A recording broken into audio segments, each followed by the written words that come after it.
And good evening and welcome to Springville, Mississippi on the campus of South Pontotoc High School for the inaugural football game of the season. Paul Blansett along with Stephen Chris and also Soup Campbell. Mike, good to be with you. First time I've been with you in a long, long time. And Patrick Blansett will also join us up here after a while for the 20th renewal, if I'm not mistaken, of the South Pontotoc High School football game. Well, Mike, ought to be a lot of fun tonight here.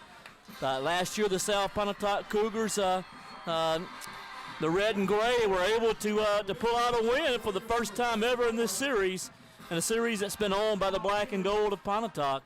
And I'm sure it should be a fun one tonight to see if Pontotoc can get back on that side of the ledger, or South Pontotoc can continue their streak. You're exactly right, Paul. It is great to be back with you here at Cougar Field to start this 2005 campaign from both schools. It's going to be an interesting night. We've got a break in the weather here, a little bit of cloud cover here the last couple hours here before the kickoff here tonight, and huge crowd on both sides of the field. It's been jam-packed for quite some time here tonight, and it's an electrifying atmosphere as always when these two schools get together in any sport, and both of these teams are wanting to get this 2005 campaign kicked off here, and want to get in the win column here tonight if any way possible. It's going to be a pretty evenly matched up game, you have to think, and it's going to be interesting to see exactly what unfolds. Well, you're exactly right. Both football teams come in this game with an opportunity to get off to the right foot. Of course, Pontotoc, very uncharacteristic. You know, I didn't see either one of these two football teams play at all last season because I did a lot of games up in the northeastern part of the state. But nonetheless, Pontotoc 0-10. You know, Mike, I know that's something that just doesn't happen in Pontotoc football. I mean, you're talking about one of the premier football programs in the entire state, not only just in the northeast Mississippi area, but a football program that, you know, they don't want to see that type of thing duplicated again. And I think they're going to struggle again this football season because they're still young. But I think the season, they've got a good football coach. I've said for a long time, I've always felt that Dennis Robbins was one of the premier high school coaches in the northeastern part of the state, as well as Paul Dees here at South. But the reason why I always felt that way is I've always felt, he won a state title when he was a coach at Bruce, and he'll get the ship righted again when they get some more players. You're exactly right, Paul. That schedule they had last year is brutal. I mean, when you talk about Clarksdale, Oxford, Lafayette County, boy, it was brutal, and they got a couple breaks when they realigned some things this year. They picked South Tella back up, picked up West Point, but along the way they also got a Tishomingo County and North Pontotoc back on the schedule, and you'd have to think that that's two games that Pontotoc has to think that they definitely have a chance at winning. So it could be another tough year, but at least this year you do have a couple games along the schedule there that you think you definitely have a chance of being in, and this coaching staff, as you mentioned, they're definitely going to have this team ready to go. They feel that they've got a little bit more size, a little bit more experience than they did last year, and there's still a bunch of question marks along the way, but their defense, they seem to think, is going to be able to help them stay into some games this year. And we always have to remember number 22, Andrew Pinson. He's the playmaker for Pontotoc. They're going to have to ride his shoulders all year. I'll tell you a little bit more about Andrew in just a few moments, Michael. Mike, I think that you'll find this real interesting about Andrew Pinson and some stuff we talked about earlier. But we're going to see the football kicked by Anderson. And I think that's Westbrook deep. He'll fumble the kickoff, gets it back. He has a seam. He's absolutely gone. He is off to the race, and he trips off his own feet. Wow. I tell you what, if not for that, he takes the football a long way because he was off to the races. But nonetheless, nobody credited with the tackle that time for Pontotoc. South Pontotoc fans are happy right now. I think they have to be a little bit probably upset because that was 6 if he doesn't trip on his own feet. I tell you what, Weatherspoon for Pontotoc 47 had a chance, but after that, boy, it was off to the races.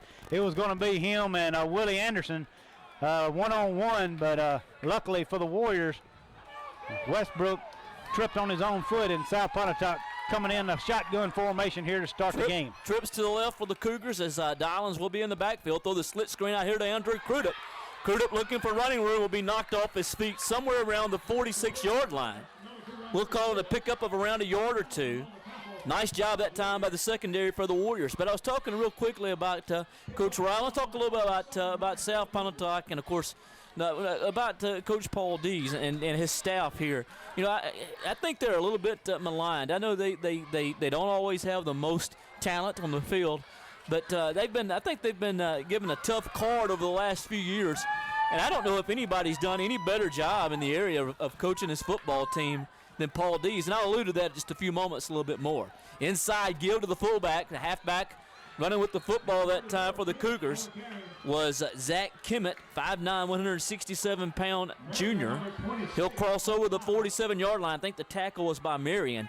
It'll be a third down possession play here in the football game early in the contest. But, Coach Dees and his staff have never been blessed with being in the right divisions. Their counterparts in the northern part of the county, North Pontotoc has. South has played in some tough divisions. You take the team they had last year, they were close to making the playoffs 2 seasons ago. You know, they were close to going to the state title game. We'll talk about that again in a few moments. Again, Dialing from the gun. We'll call signals. Has wide receiver split left and right. We'll look upfield. Pass is complete to the tight end. And a great open field tackle made that time by the Warriors.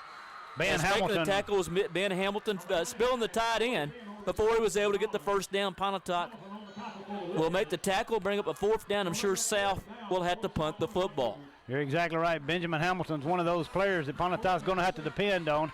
He's they feel a little bit out of position. He played strong safety last year, had to move to corner this year, and they are going to have to rely on his skills from that position to fill a big gap over there that was left void after graduation last year, and South Pontotoc gets off a high booming kick.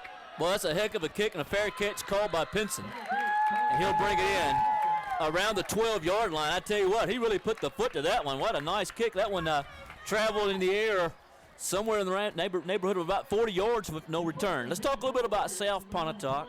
Going back to their football season they had 2 seasons ago, they lost in the first round of the playoffs against a very fine Cleveland team who went on and played for the state title down there in Jackson.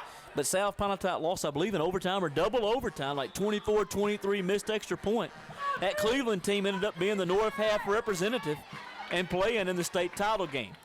So South Pontotoc has had some success over the last couple seasons. I think it's Yeoman in the football game. He'll get the football off and not going anywhere at all. Boy, I tell you what, though, the young man for Pontotoc, I'm not sure it was carrying the football, did run hard. I think that's Weatherspoon. Weatherspoon, only a sophomore, will pick up a yard or two on the play. But the South Pontotoc, I've always thought it's been kind of maligned.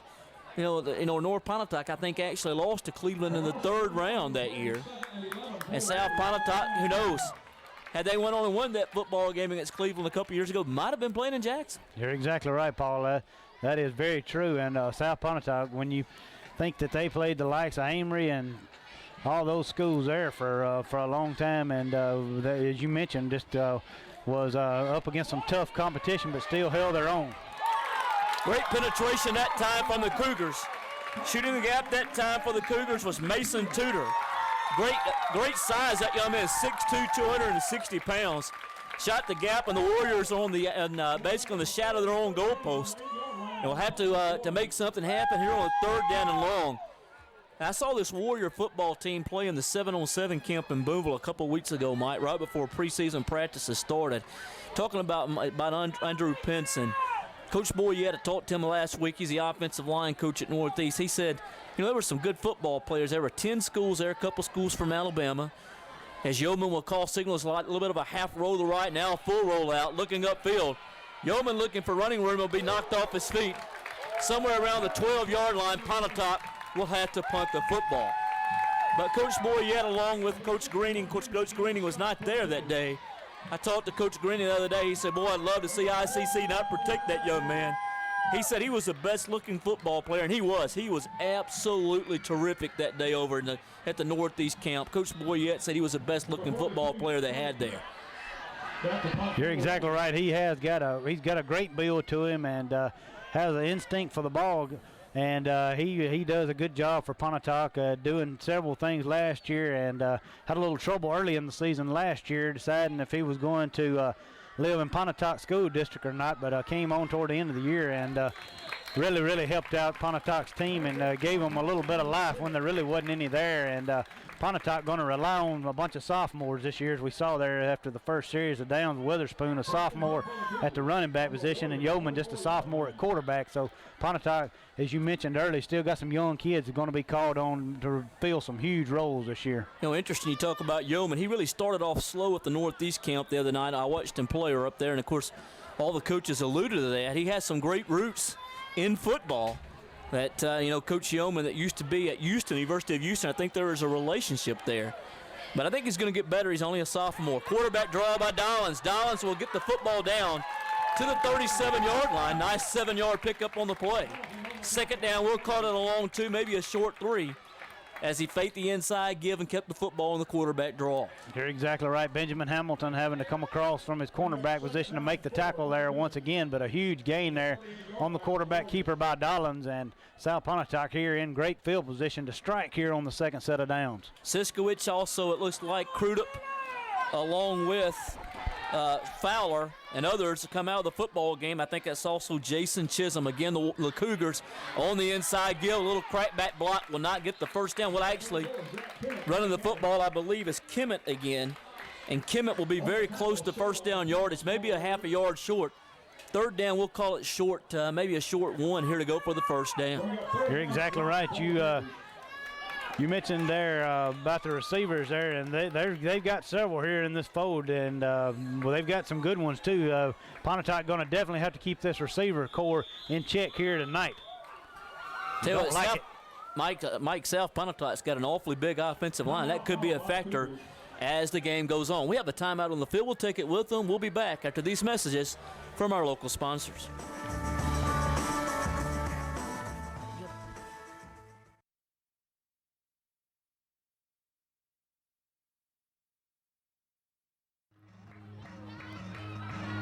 And welcome back here to Springville, Mississippi, on the campus of South Pontotoc High School. That's Tyler Parker, I believe, who's over the football, the big center for the South Pontotoc Cougars. Third down and short. Dollins will call signals from just at that point as the Cougars will try to convert here on the possession play. We'll give the football to Westbrook. Westbrook met hard but should have the first down. Mike, we talked about that a few moments ago. South Pontotoc really big. On the interior part of the line, I see they're like 290, 265, 260. They're absolutely huge, and that could be big. And a very hot, not a 304-pound youngster on the offensive front wall. That could be big as the game goes longer tonight, and particularly as hot as it is, South Pontotoc, that big line could lean on that undersized defensive line of Pontotoc. I guarantee you they are just huge. Again, Dollins from the gun will have a wide receiver split right. That's Siskowicz. Again, have Crudup split wide to left, and the slot is at Westbrook, so swing it out to Westbrook. Westbrook looking for running room and will be knocked down somewhere around the 28-yard line. Was Pinson the young man that made initial contact? I believe it was Andrew that made the stop on the play for the Warriors.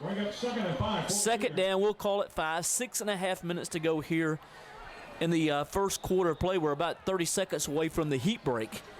That's been instituted in all states now, I understand. I heard that was a mandate by most of the high schools across the country, particularly in the Southeast. I know Alabama went to it this year. It's their first year as well. I read that the other day. You're exactly right. I read that same thing the other day. Very good. This heat is some kind of problem here in the South. Again, Crudup split wide to left. That's Chisholm in the slot. Again, it looks like they're going to throw it deep out here. Pass is complete. Pass complete inside the 10-yard line. Knocked off his feet is, again, Crudup. And Crudup is down at the 7-yard line. And, Mike, that's one thing you have to be cognizant on if you're Pontotoc.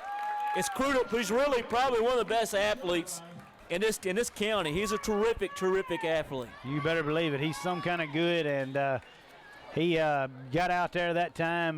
Downing tried to come over the top and break it up, but it went right through Downing's hand into Crudup's hand, and South Pontotoc in the driver's seat here at the 5:55 mark here of the first period of play. First and goal to go at the 6-yard line. As again, Dylan's toss sweep out here to Crudup. Pontotoc does a great job of stringing that thing out somewhere around the 5-yard line. Not sure who was there. A host of white, a sea of white, as you might say, was there to make the play. Terrell Lindsay, 25. I think he was the first man there coming over the top. He had a lot of help very shortly after he made the initial contact there. And South Pontotoc here barring some major disaster here, they're in the driver's seat here. They're on about the 1 yard line, it looks like, and looks like they're ready to strike. He got a heck of a lot more than I thought he got. He's down a yard right. He is at the 1 yard line. Pontotoc, South with wholesale substitutions. And now we will have the heat break. Well, actually, they're calling South Pontotoc with the charge timeout. We'll take it with the Cougars as well. We will be back after these messages from our local sponsors.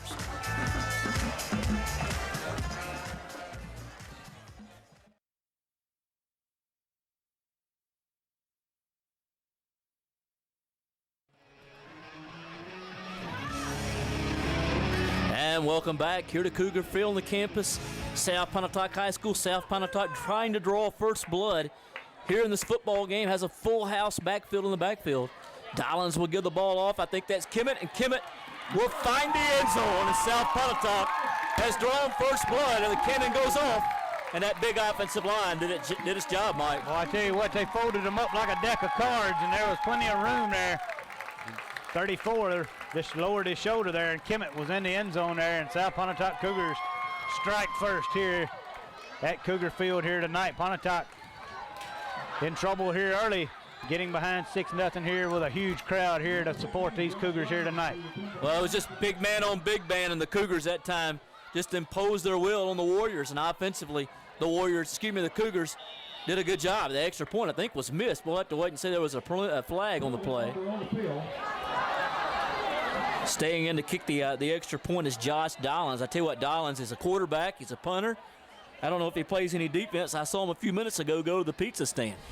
I tell you what, he's all over the field. He's been a utility person for a long time, and after L.D. Gillespie, the fine quarterback of South Pontotoc, graduated, he inherited those chores also, and he wears a lot of caps here for this South Pontotoc Cougar. Real quickly, while we have a break in the action, Mike, if you don't mind, I do want to allude to the two young men that we talked about, or actually talked about before the game started, that unfortunately here in Pontotoc County did lose their lives in Iraq. And as fun as it is for high school football, we do wish the very, very best to the Mounts family and to the other family as well on the loss of their loved ones. I tell you what, it's a tragedy, and I'll just be glad when that thing is over with. I guarantee you, I wish there was some easy way out of there, but it seems just to get more complicated and every day, but we hope only the best, as you mentioned, for that family.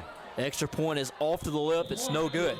South Pontotoc has, however, drawn first blood in this football game, in the first one of the football season. We'll just hold it here for just a moment, if you don't mind, Stephen. Paul Blansett, Mike Campbell, Patrick Blansett, and Stephen Chris here on the campus of South Pontotoc High School. First football game of the season. It is an overflow crowd here in Pontotoc County. Mike, I'm, for one, very excited that they do have this football game every year now, and the powers that be have decided that they'll allow this football game to go on. I think it's great for the community here in Pontotoc County. You're exactly right. If nothing else, it generates a lot of money for the school that hosts this game every year. It's a huge turnout, and it gives these guys a great way to start their season, and it's good. There's an electrifying atmosphere anytime these two schools meet on the field of any kind, and it's definitely here tonight. It's standing room only on both sides, and all along the fences are full. And there's definitely an electrifying atmosphere here to kick off this 2005 campaign for both of these fine schools. I think we're going to have a heck of a football game too, Mike. I think this one's going to go down, could possibly be one of those nail-biters in the end. Dollins a little kick to Squibber. Pontotoc's going to fumble it around a little bit, and they're going to fall on it around the 21-yard line. But I tell you what, you couldn't execute the kickoff any better than that if you're Mr. Dollins. We talked about him selling pizza a few moments ago. He's done a good job, and in a rivalry game like this early in the season, field position can be the big key. The one that wins the field position usually wins the football game. That and the playoff, the turnover battle, usually is the one that gets to get the mark on the left side of the column. You're exactly right, and Pontotoc here starting on their own 21-yard line and going to bring their young offense to the line here, see if they can get something positive here out of this set of downs. McRaney is split wide to the right. I think that's wide to the left. I think that's going to be Downing. Again, it'll be Yeoman who will call signals on the belly series. We'll give the football up to the big fullback, and he'll be knocked off his feet around the 23-yard line. On the bottom of the play, I believe, maybe for the South Pontotoc Cougars, may have been Tudor again. Man, I tell you what, Tudor the young man, or maybe been others. Tudor and Finley, I think, were the first two there, and I think we're going to get the heat timeout that you alluded to just a few minutes ago. We'll take the heat break with them. We'll be back after these messages. You're watching South Pontotoc football on Vista Media 3.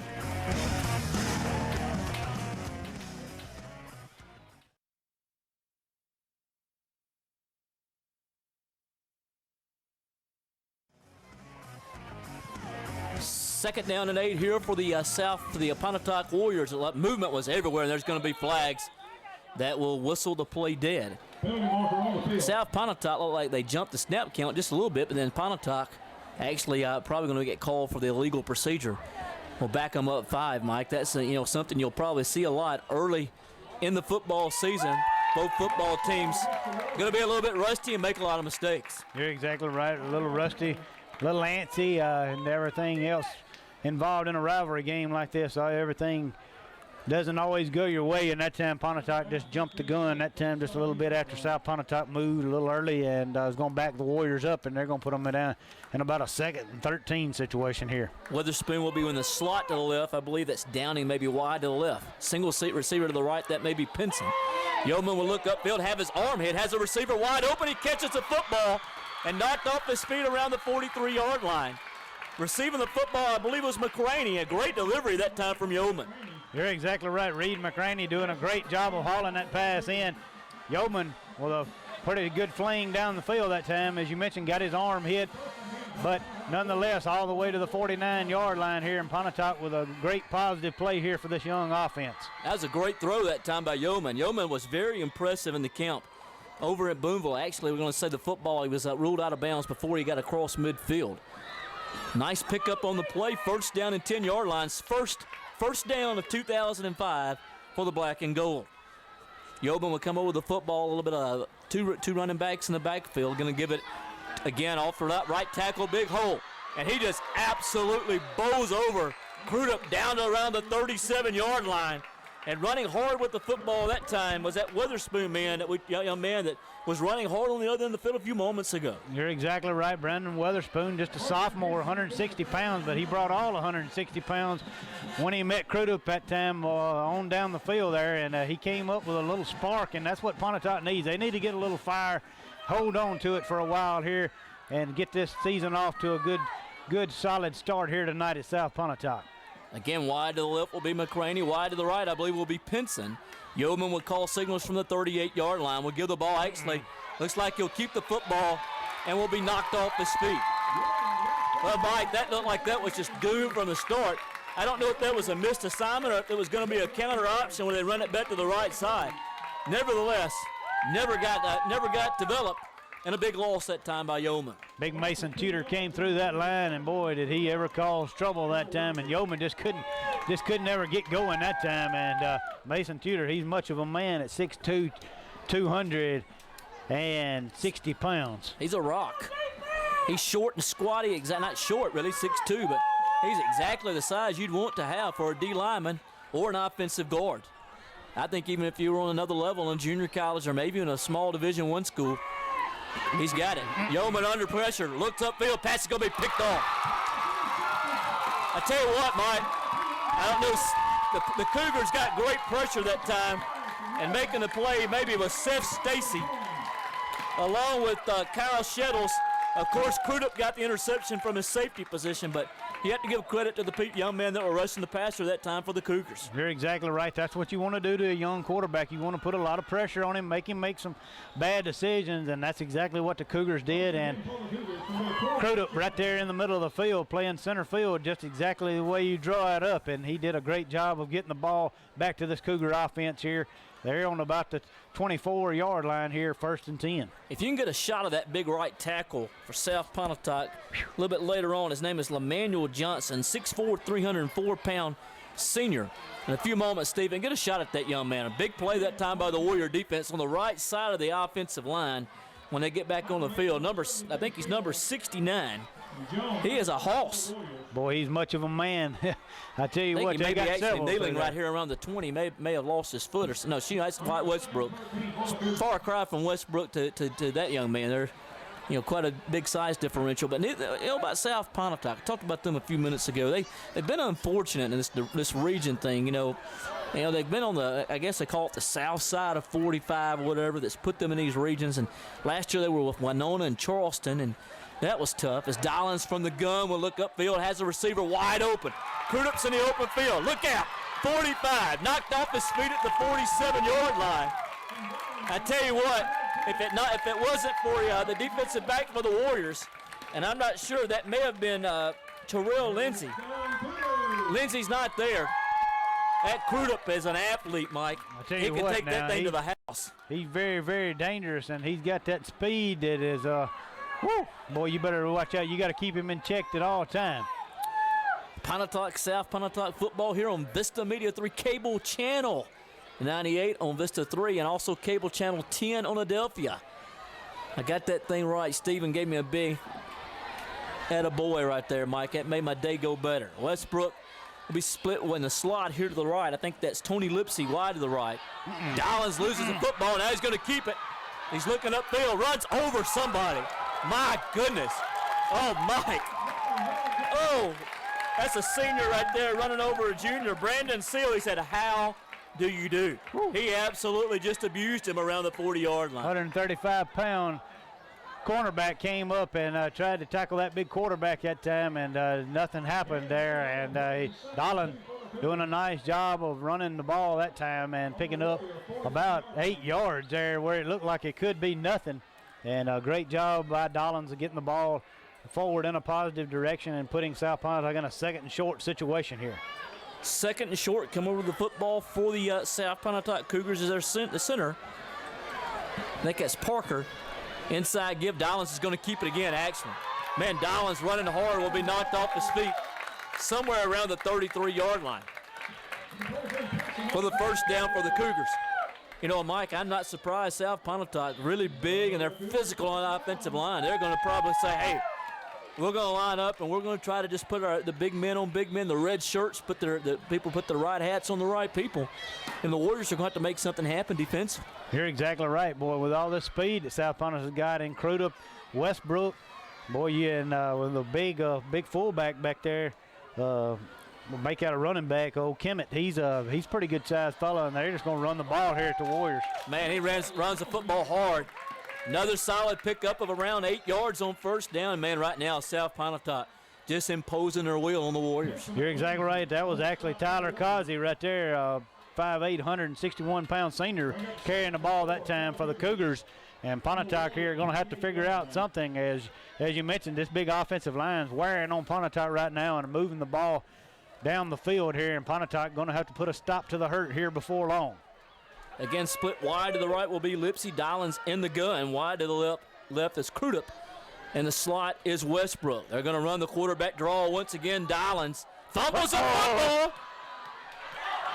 And I think that thing's still running loose, and South Pontotoc got it back. Boy, the Warriors had probably a couple of opportunities that time, Mike, to get the football back, and unfortunately for them, we're not able to do so. You're exactly right. It looked like Hamilton was going to try to pick the ball up for the Warriors instead of falling on it, and he got hit from behind, overshot the ball, and it rolled around, and South Pontotoc able to get the ball back under their wing here, and that's the end of one quarter of play here, Paul.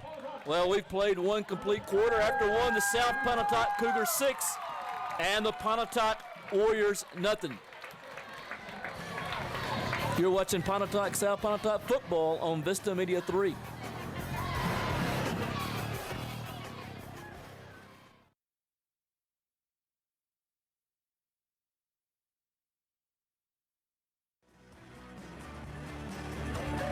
And after the wild sequence of events a few moments ago, we now have just an interesting 3rd and 15 here for the Cougars.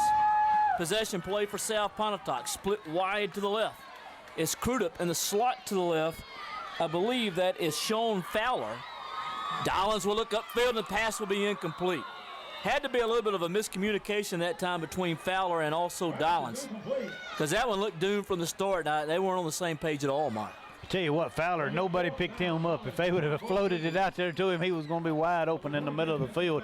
Nobody took Fowler there going toward the middle of the field, and fortunately for the Warriors there, the ball fell incomplete. It was a scary-looking situation there as the receivers broke the line of scrimmage that time. Pontotoc had a little bit of miscommunication on their own part. Dylans kicked the football very well a few moments ago. Pontotoc South ought to snap the ball. They'd have had an illegal procedure. They may still get it.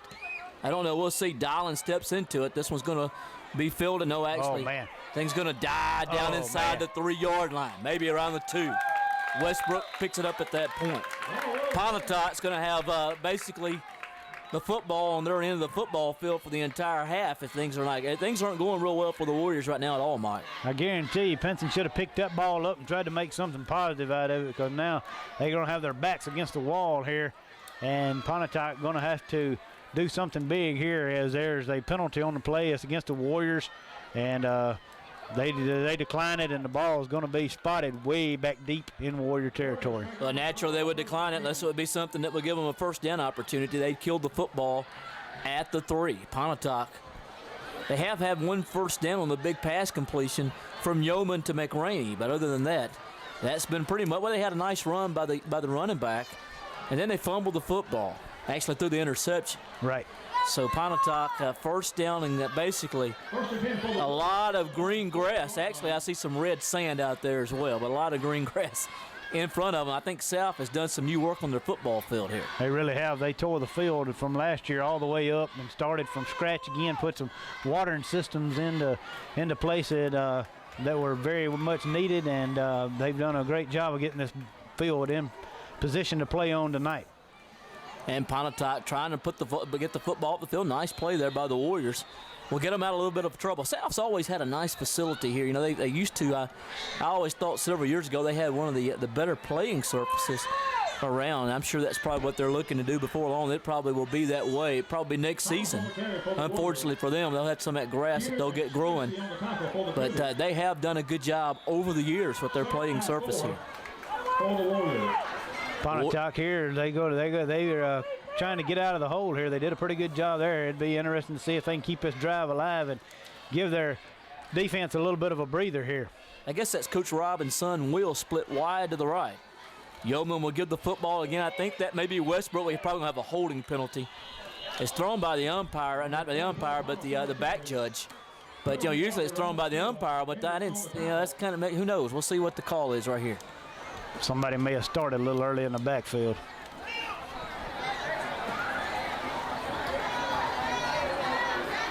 We'll have to wait for the board of directors and the call.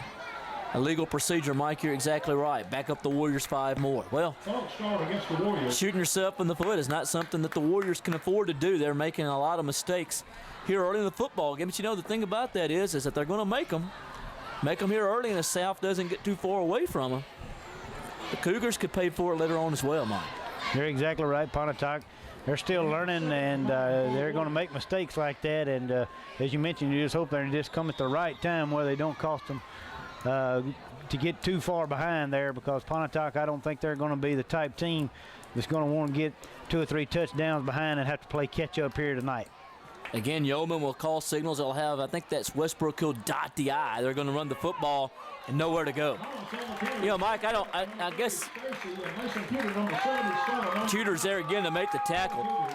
I guess the thing that's, you know, I don't know maybe what's going on, but I hate to see it, but to say this, but I'm surprised the Warriors are not finding a way to get the football to Andrew Pinson in some shape, form, or fashion. You're exactly right. We mentioned that in the beginning of the type athlete Pinson is, and you definitely want to give your best athletes a chance to touch the ball several times in a game, and Pinson just hadn't had that opportunity much here in this first half of play here, as Pontotoc still with their back against the wall, a 3rd down and 10 situation here for the Warriors. Again, Yeoman will call signals. Actually, they're going to be asking for, and they'll receive a timeout. Well, we'll take it with the Warriors as well. We'll be back. You're watching Pontotoc, South Pontotoc football on Vista Media 3.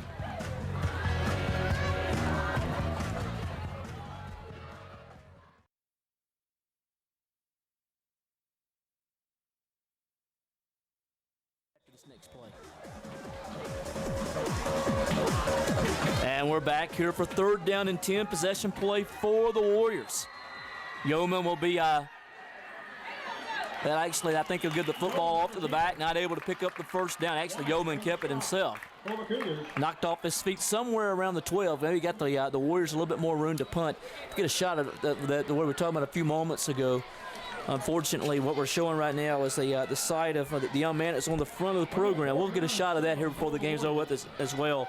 Bill Mayo, actually Alex Mayo, the young man that tragically for the Cougars was killed in a car accident back in the spring. And I know a lot of those Cougars are playing right now but their hearts are thinking about that young man, Mike. I tell you what, he was a heck of a football great player too. He was. Good baseball player, I understand. Right. That may have been on purpose. Snap goes out of the in and out of the rear of the end zone. That's a safety. That actually may end up being thing scared me to death, Mike. It did me too. That actually may end up being a blessing in disguise for the Warriors. You're exactly right. 2 points is better than a touchdown the easy way. And, boy, Pontotoc, they really had their backs against the wall. There really no way out. Boy, South Pontotoc has got some incredible-looking athletes. I've been coming to this school for a long time. Actually, I haven't been here in a long time. I have never seen the Cougars when they had this many kids on their football team. It is unreal. I understand. I read the paper. They had 27 seniors and 14 returning starters. I think I saw somewhere where Coach D said he had maybe 60-something kids, and he probably does. I was looking through here just a few moments ago, looking at the number of kids he has on here. Man, they have quite a number of young men on their roster, Mike. You're exactly right, and they, as you mentioned, they got some great size, and this team right here, they could make some noise before the year's over with. They have some young people that they're going to have to rely on, but they've got enough people here that have enough size and ability that they can go far this year. Well, they have a tough region. I hate to say this because I don't make our friends up north upset. I'd love to see them in that region. I'd love to see them in that region with South, with Boonville and Ripley and Moorville. I think that they're a shoe in it there in that region to make the playoffs because Boonville that'd be tough to beat Boonville, and it'd be tough for them to beat. Carnett's going to be a little down, I believe. Man, and that's the reason right there, folks. Woo. That man is off to the races. And he's knocked off his feet around the 22-yard line, 25-yard line. But that guy coming back for his senior year after not playing last season could be a big reason that they could be tough to beat this season. I tell you what, boy, he can do it. He can do it. He can flat out fly. He gets in the open field, and he's tough to bring down. He can make a move here and there also, and, boy, he's tough. Yeah, South, like we talked about earlier, if they were in that other region, I still think they have a chance in the region they're in. That Ambry and Aberdeen, Aberdeen lost a lot of players. I noticed that earlier. They've lost some kids, and of course, I think Caledonia, that's a team they ought to be able to compete with, and Nettleton should be a team they compete with. So they will have some opportunities, but to make the playoffs. Again, Dollins from the gun will give it to Kimmett. Kimmett running hard outside at the 20, knocked off his feet. Will have a flag. This one may come back. Maybe a mask. I don't know. Could you tell, Mike? I really couldn't tell. Far across the way. It was a long way away, and that was a heck of a run, though, that time. And good-looking run that time by Kimmett. And he's done a good job of carrying the football here for the Cougars in the first half. I've been coming to South Pontotoc a long time, and I don't know the name Kimmett. That's a name that's new to me. I can understand Tutors and all these other names. I've seen those for years. A lot of these schools, if you go to Bruce, you expect to see an Armstrong. Right. Or you expect to see any of those Calhoun City kids or Calhoun County kids, you expect to see an Armstrong, you expect to see a Thomas, you expect to see whatever. But when you come to South Pontotoc, you expect to see a Tudor or a Stigall or something like that. Right. But I don't know this name Kimmett, but he's pretty impressive. Nice looking running back, only a sophomore as well. You're exactly right, and he's done a good job here in the first half. Come out of the game there for a little breather. It kind of looked like he might have got slightly shaken up on the play as Kazi comes in to replace him in the backfield. Lipsy was wide to left. Dollins will throw the pass upfield, complete to Lipsy. Lipsy will be knocked down around the 24-yard line. Got back some of the yardage that was lost. And a nice play. Got the football up close to the chains. That was a great throw that time by Dollins on the little quick, basically on the football, on the inside pattern, basically not a slant. Great job of throwing the football on time and a great catch that time by Lipsy. Lipsy did a nice job that time. Hamilton had to play a little catch-up that time and pull him down from behind, and it's going to be a second down short situation here for the Cougars. Again, Fowler split wide to the right. That's Crudup split wide to the left. I think that's Westbrook in the slot to the left. Again, Dollins will call signals. Parker will snap the football. From the gun, Dollins looking upfield. Under pressure, gets out of it. You got to knock him down right there. Dollins is going to get the first down. Uh-oh, football. Uh-oh, Pinson gone. And he's off to the races. There he is. 40, 30, 20, all the way, and Pinson will score. Well, I don't know exactly how the football came out, but the Warriors, needing that big break, will capitalize and will score their first points of the football season and have cut this lead. Pontotoc probably will go for 2 and try to tie this game, Mike. Dollins that time must have just lost the ball when he was trying to get extra yardage that time, and Pinson must have just picked his pocket that time because I never saw the ball hit the ground. I never saw anything happen. It just came, but you expect for Andrew to make big plays, and he did. I don't know exactly how far he carried it, but it was probably some 75 yards or so. Carrying the football the other way, and Pinson, and a strange turn of events, has made this football game 8-6. I'm sure Pontotoc will go for 2. Man, this is a big momentum changer in this football game. Pontotoc having a little trouble with personnel here, getting the right people into the game, it looks like. Yeoman will call signals, and they'll go for the 2-point conversion. Trying to draw them off. They are trying to draw them off sides. Now they're going to call the timeout. Probably will kick the extra point now. There is not a Mr. Automatic and Robert Bass out there anymore, though, is there? Willie Anderson has come a long way in the spring for the Warriors. I didn't even know the kid could kick. Known the kid for a long time, a great kid, and he did a great job in the live scrimmage at Pontotoc a couple Friday nights ago, and he's got a pretty good leg. He was kicking pretty consistent from inside 40 yards the other night at Pontotoc. Well, one side of the football stadium or football field here at Springville is rejuvenated. The other one is kind of a little bit dejected right now, and you can just feel the momentum has changed just a little bit. Speaking of Mr. Robert Bass, he was at Pontotoc last night for the big bonfire pep rally that was held at the Agri Center in Pontotoc. A great crowd turned out. I'm going to say probably in the neighborhood of 300 people probably showed out last night at Pontotoc, and Robert Bass was there to talk to the crowd there at Pontotoc last night and encourage these boys. And I enjoyed that ceremony last night. I actually got to participate in it and appreciate the opportunity there, and a great crowd there last night in Pontotoc. Well, Pontotoc trying to convert on the 2-point conversion. What could be, Mike, a 14-point turnaround. Westbrook will dot the I. They'll give the football. Actually, Yeoman will keep it and will be not successful with the 2-point conversion. Big play right there for the Cougars. Well, it was, but Mike, still nonetheless, a big play by the Warriors has them back in the game. Pontotoc now only down 8-6. You're watching Pontotoc, South Pontotoc football on Vista Media 3.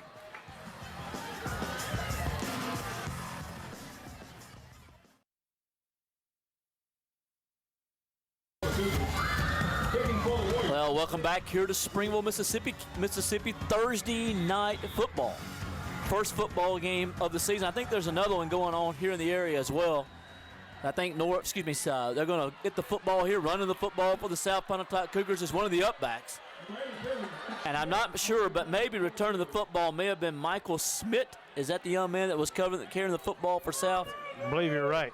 82, you're exactly right. Smith got the football back across the 31-yard line. That's where South will set up shop. First down and 10. The other game of the year tonight, I believe, is Vardaman and Calhoun City. That game, I believe, is being played in Vardaman. I tell you what, that one could get ugly. And Vardaman's always had a good football team. But, boy, my understanding, guys, Calhoun City may be really good. They defeated the defending 3A state champions, the Senatobia Warriors, who returns a very good quarterback. I saw Senatobia's quarterback playing a state championship game, and they absolutely manhandled them last week in that Oxford Jamboree. Wide to the left will be Westbrook. In the slot for the Cougars will be Chisholm. Dollins will be in the gun. I think that's Crudup will be in the backfield. They run on the inside gill. The Warriors string it out and then don't make the tackle. And so get the football back up to the 36-yard line. I tell you what, a host of Warriors were there to make the play, but they should have probably gotten it before they did. You're exactly right. He sidestepped Hamilton there behind the line of scrimmage and made something positive there. Really was nothing there, but a great job that time of eluding the initial defender and making something positive there, and he picked up about 4 or 5 yards there. 7 minutes to go here in the second quarter, just before halftime. About a minute or so from the heat break. Again, Westbrook wide to the left, and the slot to the left will be Chisholm. Kimmett, I think, is in the backfield by Dollins. Crudup's wide to the right. Dollins will keep the football and will look upfield. Now running hard. Will be knocked off his feet somewhere around the 39-yard line. Mike, and to be honest with you, Pontotoc is so very fortunate right now. that this football game is not 14 nothing, 21 nothing because they returned the opening kickoff. And guys, I'm telling you, if he doesn't trip on this sand or this bad grass right here, he's in the end zone. I guarantee. And if they don't stop him right here, they're possibly in the end zone. So South Pontotoc has got to feel somewhat fortunate not right now to be where they're at. You're exactly right. That was a huge turn of events that last time South Pontotoc had the ball because they were marching the ball straight toward the goal line once again. Again, inside Gill running with the football, and we'll have the first down. I think running with the football right there for the Cougars may have been Tyler Cossey. That's right. 5'8", 161-pound senior. Well, you like the way if you're the Warriors right here and Coach Robbins, you got to feel good. Right now, hey, you know, we feel like we've dodged the bullet somewhat, and we're riding this thing. Heat break is coming up. We'll take the heat break with the Warriors and the Cougars as well. I'm a little bit hot myself, Stephen. We'll be back after these messages.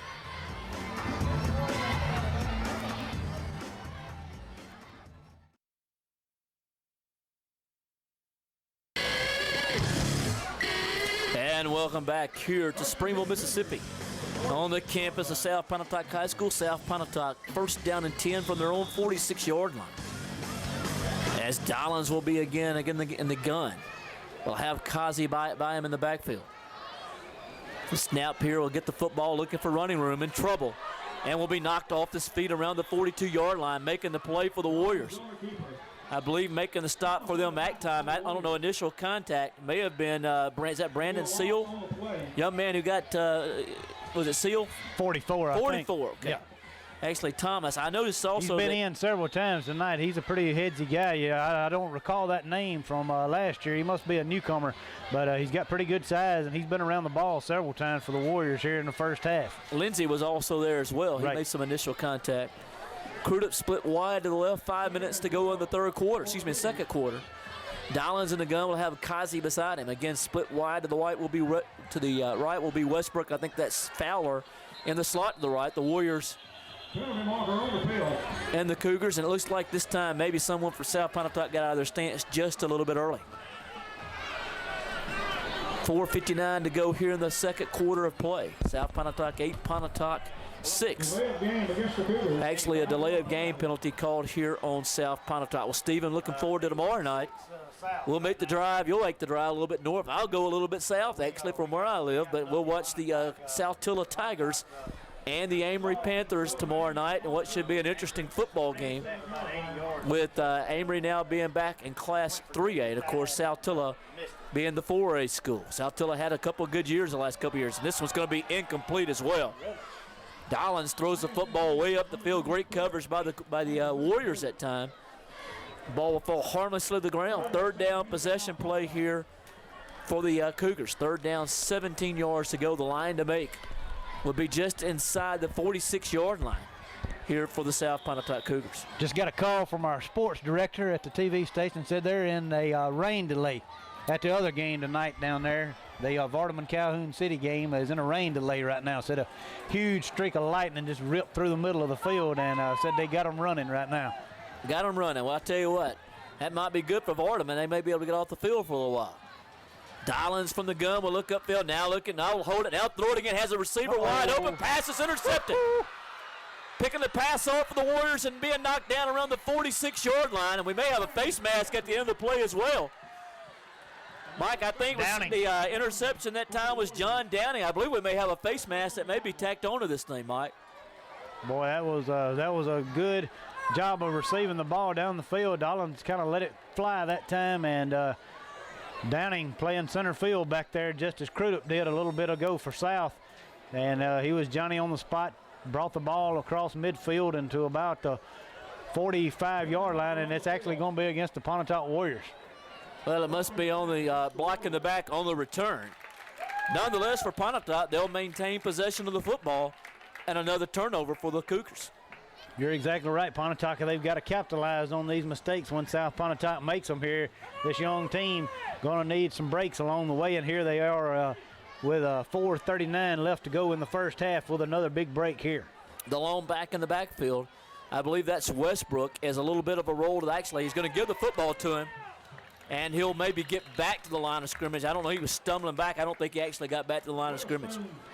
You're exactly right. This Westbrook kid, as we've already mentioned several times in the first Actually, half. Witherspoon, I think, isn't it? Yeah, Witherspoon, he does a good job. He keeps his feet moving after initial contact, and he eludes a couple of defenders there once again, and still loses about a yard on the play. But he got out of a lot of trouble there in the beginning, keeps his feet moving real well, and that's going to be very encouraging here in days to come for the Warriors. Again, Yeoman will call signals. They'll have the football. Second down, we'll call it 11 from their own 46. Man, there's a miscommunication in the backfield, but that young man will have absolutely nowhere to go. I don't know, Mike, exactly what happened. It looked like there wasn't a clean exchange at all. I don't know exactly what happened. It looked like there definitely was something going on there as Seth Stacy stands him straight up in the hole, and he gets back maybe to the original line of scrimmage there, and it's going to be 3rd and long for the Warriors. Was he trying to run the belly series with the option and that got the football to him, or was he going to keep the football all the time? Nonetheless, it was disastrous for the Warriors. Split wide to the right for the Warriors. Looks like that will be Will Robbins. Again, they'll have Yeoman. Yeoman will call signals. They'll give the football to Witherspoon. Witherspoon will be knocked just a step or two inside South Pontotoc territory, be knocked off his feet around the 48, making the tackle for the Cougars that time. I believe that may have been Daniel White, a 6'1", 202-pound defensive end, senior defensive end. And Pontotoc will have it 4th down. We'll see. I think they'll probably punt the football. Coming in the game will be, it looks like that's Brandon Cox. Is that Cox who's the punter? Boy, I tell you what, if you got anything in the repertoire right now to maybe run a fake, you might catch South napping just a little bit. This would be a good place in the field to do it at, Mike. You're exactly right. It'd be nice to see him snap it to Murray and let him take off here. I don't think South's not buying it either. They don't have anybody deep at all. Uh-oh. Well, Mike, it's going to be a nice kick here by the Warriors. That thing's going to keep rolling.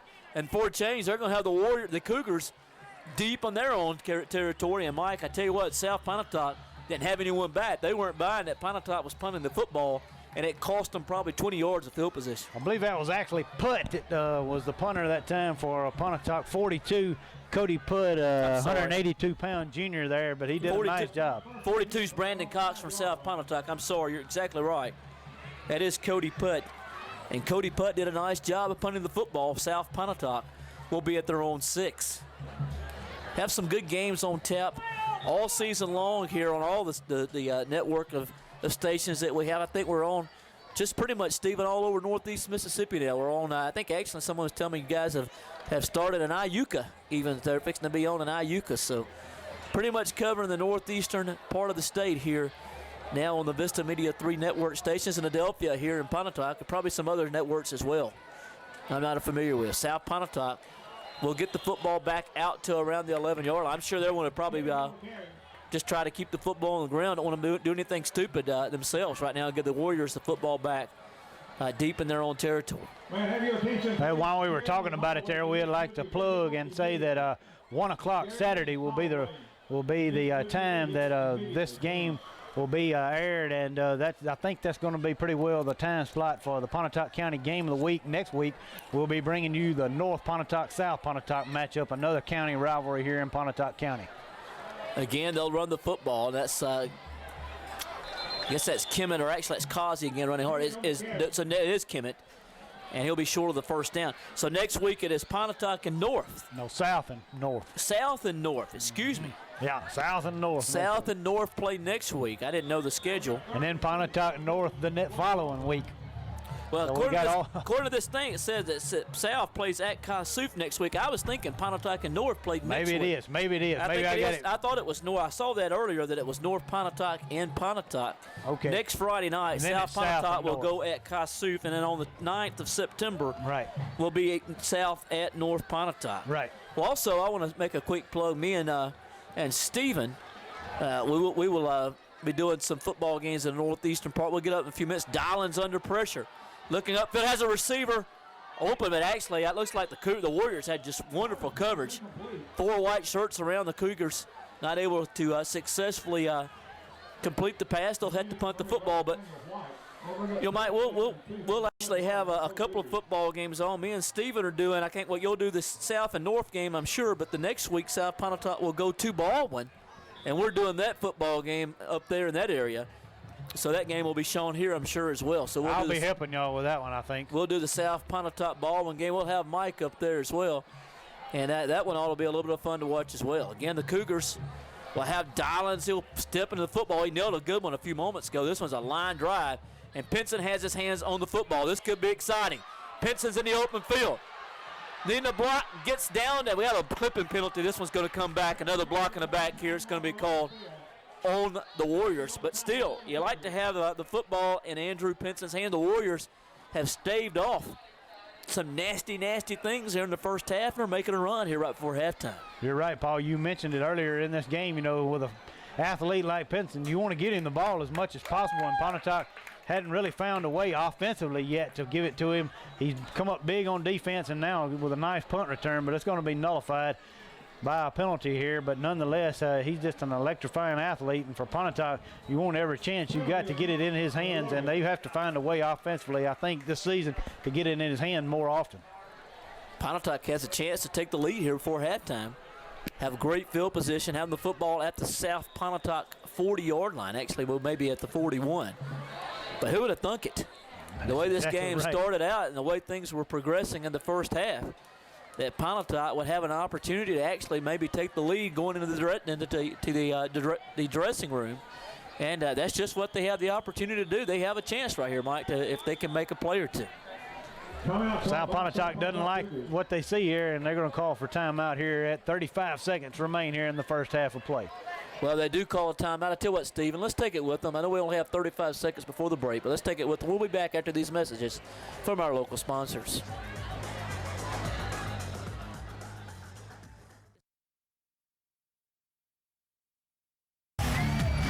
And South Pontotoc has under-recruited playing a deep, deep center field.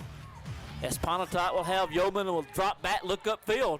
Has a receiver open. The pass is intercepted, actually.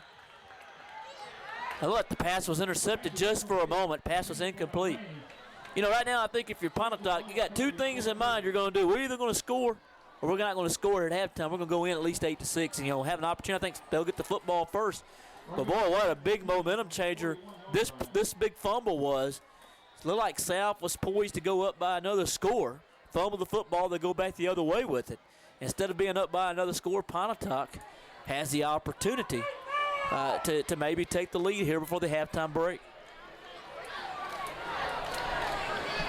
Second down and 10, down really inconsequential right now. Pontotoc would like to put points on the board. Yeoman back in the pocket and will be knocked down. It'll be interesting to see right now if Pontotoc indeed does try to they're trying to get everybody back and try to run at least one more play, you would think. Do they have any timeouts left, Mike? I'm not exactly sure. I think Pontotoc, actually, I think they have one, if I'm not mistaken. Well, I think they're just going to take it to the break. No, actually, they're going to call a timeout. Well, I'll be honest with you, Mike, I really don't understand that. We'll hold it here since there's only 3 seconds left to go in the half, but you know, if you're going to call the timeout while all your receivers trying to get back up the field, why wouldn't you do it when you had 12 or 13 seconds left instead of 3 seconds? Unless they're thinking, well, we're going to throw one big bomb. If nothing happens, at least we'll go to the half. That may be what Coach Robbins was thinking there. But if you're going to try to get the football down the field and at least have at least 2 plays, you can run the sideline pattern or 2, and maybe have an opportunity to not run the clock out and make something happen. Not exactly sure, as you mentioned there, exactly what Pontotoc is going to try here, but you'd have to think it's going to be a jump ball there in the end zone and try to hopefully get a tilt ball into the hands of one of the Warriors. On the other hand, South Pontotoc just wanting to take this 8-6 lead into the half here and hope the rain off into the distance in the south will hold off here. As we mentioned, Adam Gore, our sports director, called just a minute ago and said that they are in a rain delay down in Calhoun County, so going to be interesting to see if we can get the rest of this one in. Last play of the half, Yeoman will look upfield. Throw the pass out here, it's complete. I think that's Pinson with the football in his hands. And Pinson will be knocked off his feet around the 27-yard line. Well, not sure why they didn't do that a few moments ago with some extra time out. The clock would have stopped with the first down. Would have had a chance to have an opportunity to run one more play. Nonetheless, I tell you what, we'll see what happens here. They're still showing. That's got to be a miscommunication because that there's only 3 seconds to go, and that play took way longer than that. Nonetheless, we played one complete half, both teams playing hard. Pontotoc, South Pontotoc, and this annual Pontotoc County rivalry, the 20th renewal in the series, and Pontotoc down by a score of 8-6 to the Cougars. We'll be back after our halftime break. I guess we'll have the bands on, and we'll be back in a few moments.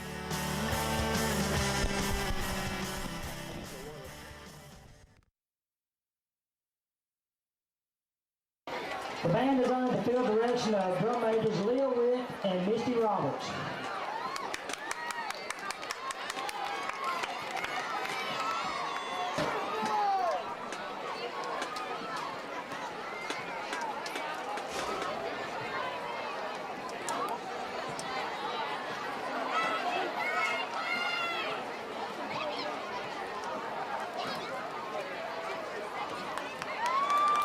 Ladies and gentlemen, the Pontotoc High School Warrior Marching Band.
Ladies and gentlemen, South Pontotoc High School is proud to present the South Pontotoc Marching Band. The band presents the Dance 2005. Selections for tonight's show include Disco Inferno and Accidentally in Love. Your drum major is Miss Arby Kidd. And now, sit back and enjoy the Pride of South, the South Pontotoc Marching Band.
Your band directors for the South Pontotoc Band are John Bland and Jason Carson. Color guard captains are Kayla Aston and Andrea Harrison.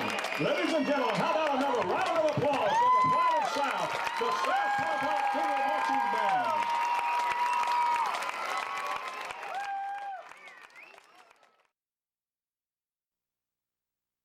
In the second half of play, South Pontotoc will be kicking. And we're about ready to begin the second half of play. Paul Blansett, Mike Campbell, along with Stephen Crisp.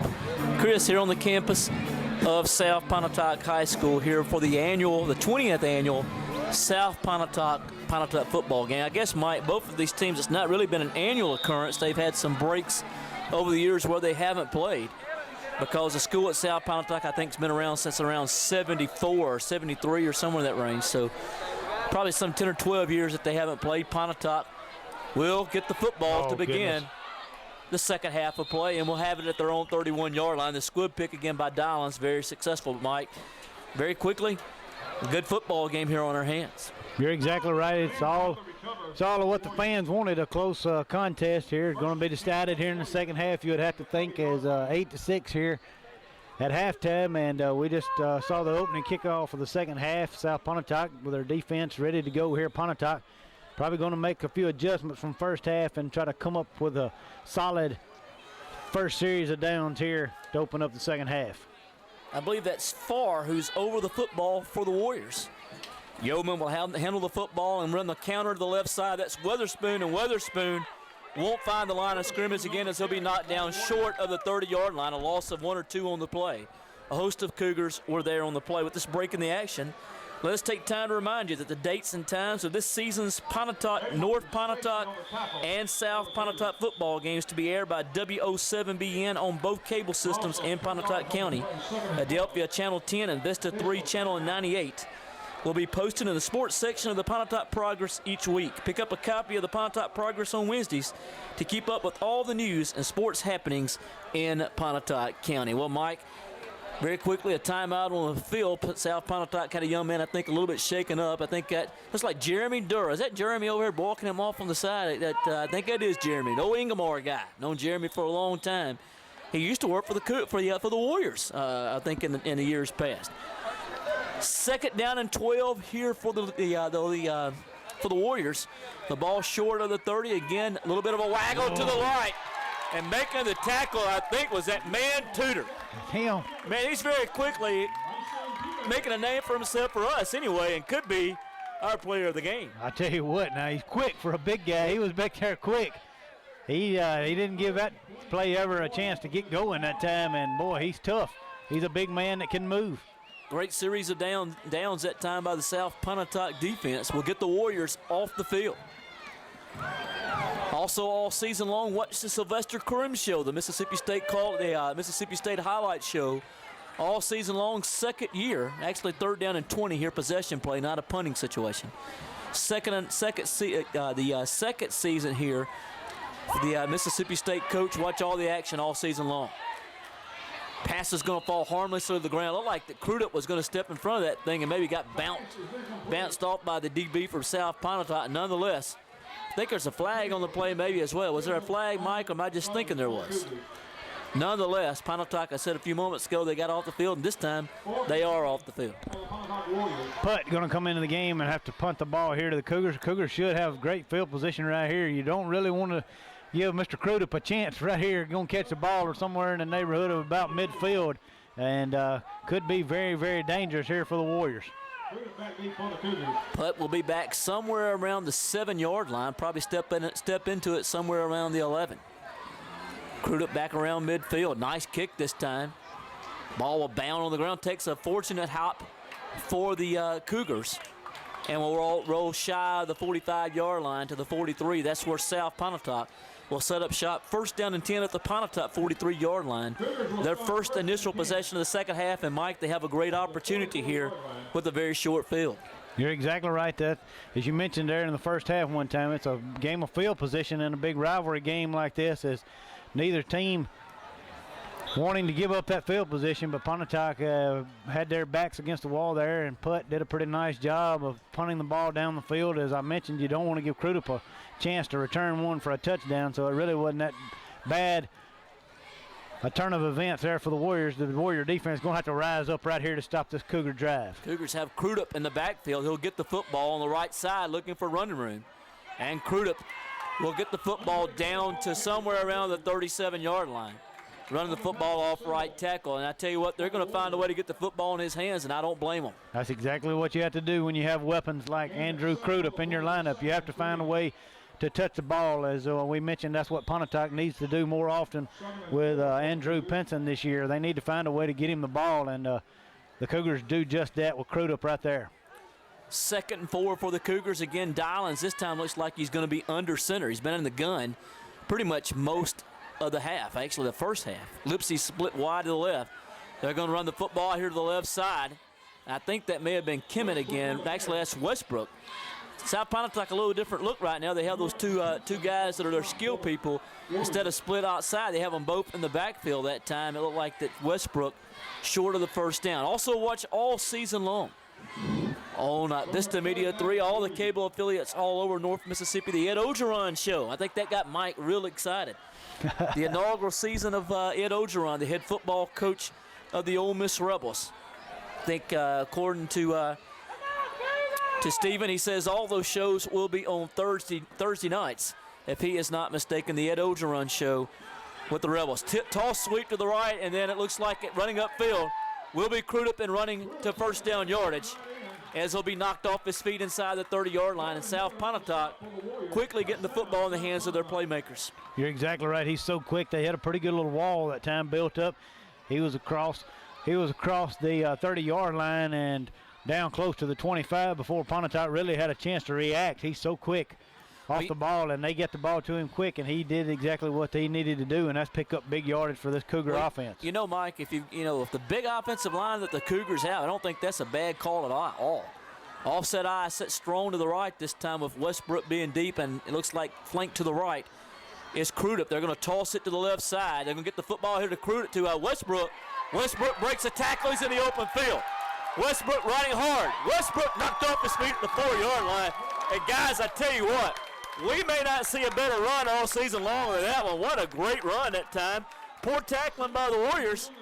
Westbrook made them pay. I tell you what, he's elusive, and he's low to the ground. And, boy, he did a great job of just keeping his feet moving and had a lot of determination that time, and he got it down close here for the Cougars. He's a cousin of Kevin Westbrook. He used to be a former Warrior. I'm sure you remember Kevin. I talked to Kevin about him a couple weeks ago, and Kevin was telling me that Tyrese was a cousin. And Tyrese is an athletic young man. Split wide to the left for the Cougars this time. I believe that's maybe Siskowicz. Again, they'll give the football in the belly series and go into the end zone. It's Tyler Kasi, and Kasi with 6 yards out will expand the lead for the Cougars. Pontotoc not able to thwart the drive, and the Warriors could ill afford to fall behind right there again, Mike, or give up extra points, and the Warriors are a little bit further behind the Cougars. You have to give South Pontotoc a lot of credit. They really answered the call on their first drive of the second half. Tell you what, it's real impressive. They came up with a little bit different twist. As you mentioned, they got their 2 skilled people in the backfield that time and took the ball down the field with some authority that time. Pontotoc going to have to come up with some answers defensively. Extra point is off to the right, no good. Actually, it's good. I didn't think he made it at first, but according to the guys under the goalpost, he did. So with 7 minutes and 58 seconds left to go here in the third quarter of play. And our new score, South Pontotoc 15 and Pontotoc 6. We'll be back after these messages from our local sponsors.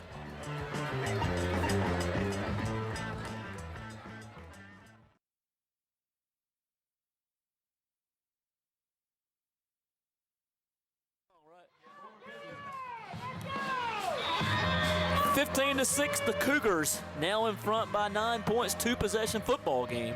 As Dollins will step into it. Get the football to Pinson. It's the hands it needs to be, and they find the seam. He's absolutely gone unless Dollins can make the play. 30, 20, needs a block, will elude him, and will find the end zone. Actually, maybe not.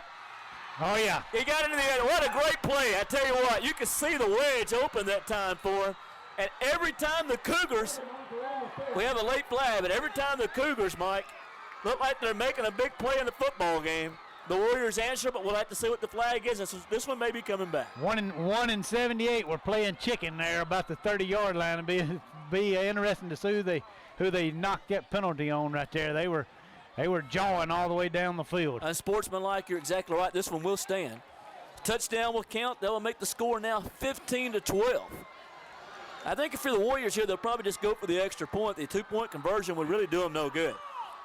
You hate to see stuff like that come into play, but on a big rivalry game, it's going to happen from time to time, and fortunately it never escalated, but you could tell all the way down the field they were at each other, and they picked up on it there, and the yellow hanky came out.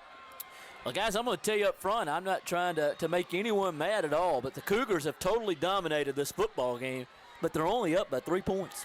Truth hurts sometimes, and that's exactly what it is. South Pontotoc, they have pretty well been in control of this contest, but Pontotoc going to do exactly what you said. Just going to go ahead and try to kick the extra point here. Willie Anderson into the game here, as it looks like 85 being Reed McCraney going to hold here for the extra point attempt by the Warriors. Pinson's made the plays when they've absolutely had to make them, and that's why we'll hold it here because we'll have a timeout after the extra point.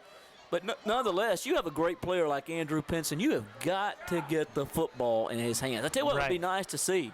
Would be nice to see a Pinson and also a Westbrook, a Crudup, and this Montgomery kid from North Pontotoc. I wouldn't mind seeing those all 4 on the same football team, guys. That might not be a bad lineup at all. That definitely would. That would definitely be some good situations right there. Hey, real quickly, I want to make allude to something real quickly. Congratulations to Marty Warren, old high school classmate of mine, graduated high school. So his wife down there. He has a notebook scouting both teams. I saw him down there a few moments ago. If we can get a shot of him in a few minutes, we'll try to find him. We'll get him on TV. But congratulations to Marty, the new head football coach at North Pontotoc, and very well deserving. And he'll do a great job. I know right now he's a little bit down on his numbers over there, but he will do a terrific job at North Pontotoc and will be a great addition. He's been there for a while in a capacity with that school and, you know, an administrative type, I think some administrative duties and also the coaching profession, but a great football player in his own right several years ago right here at South Pontotoc. Terrific offensive lineman. He'll do a great job as a coach, Mike, as well. This kick looks like it's good. Very nice effort that time by him. Actually, he connected from what would have been about a 35-yard field goal and a 35 extra points. So with 7 minutes, 42 seconds left to go here in the third quarter of play. And our new score again. Pontotoc now trailing by 2. South 15, Pontotoc 13. We'll be back after these messages from our local sponsors.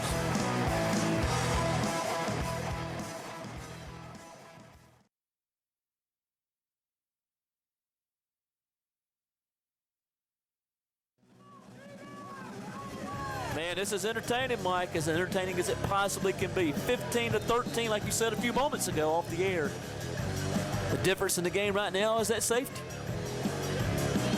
The safety that the Cougars were able to receive when they snapped the football over the young man's head. I'm sorry. Did you see that guy there? He was on the kickoff team going out there to line up for the kickoff and caught a cramp, and his leg just fell on the sideline for Pontotoc. It's warm. We'll wait and see what's going on He here. just fell on his back like somebody had shot him. I see the young man over there now. They get him some pickle juice. That's what they used to talk about. Oh, They man.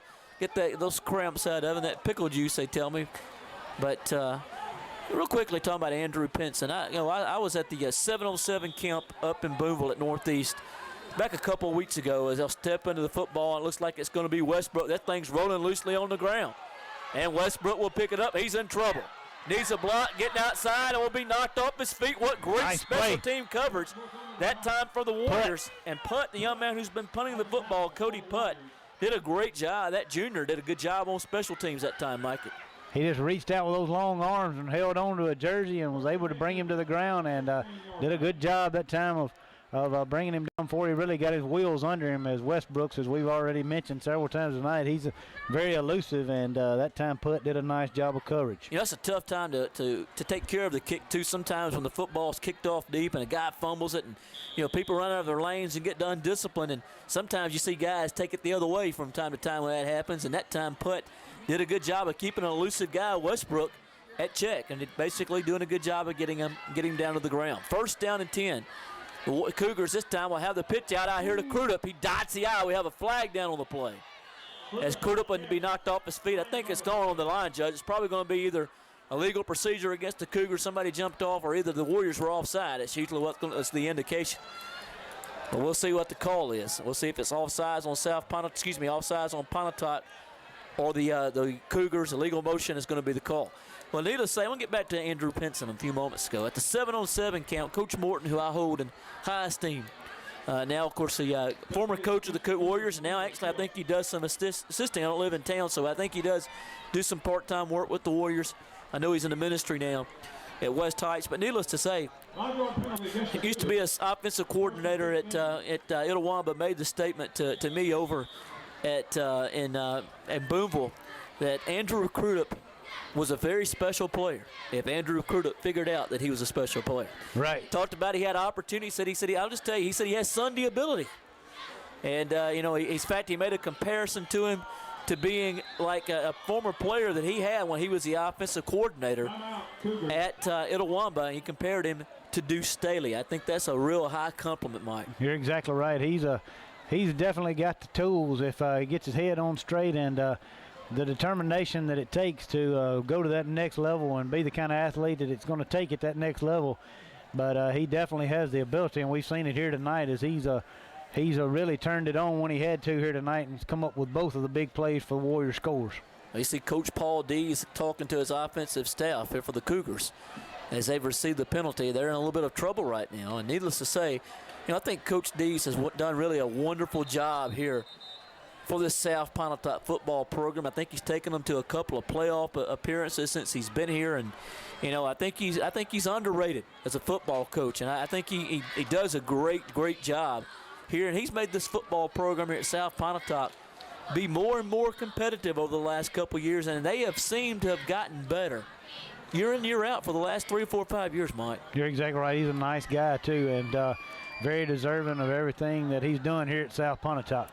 That was a great throw right there by Dollins. A little look-in pattern, not a look-in, but just a quick hook. Through that quick hook pattern, I tell you what, and did a great job of delivering. I think he may have a cramp as well. Lipsy having a little trouble coming up now, and they're going to get a timeout. He's needing some help off the field, but a nice throw and catch that time. Dollins to Lipsy. Lipsy's caught 2 footballs basically on those quick in patterns, or if you want to call them a hook, or if you want to throw them basically, call them anything on the inside. And I've been really impressed by his hands. He catches the football quite well. He really does. South Pontotoc, they've definitely got some big play receivers and some people that can catch a ball, and that's going to definitely be something that they're going to have to rely on. But we can't say enough about that big offensive line. Boy, they are just some kind of big, and they've been pretty impressive here tonight, as we have already mentioned several times here tonight. They pretty well dominated this game But Pontotoc's come up with the big plays to stay right here with them so far. Well, I thought it would be a football game that could be closely contested, and so far, both of these football teams have not disappointed.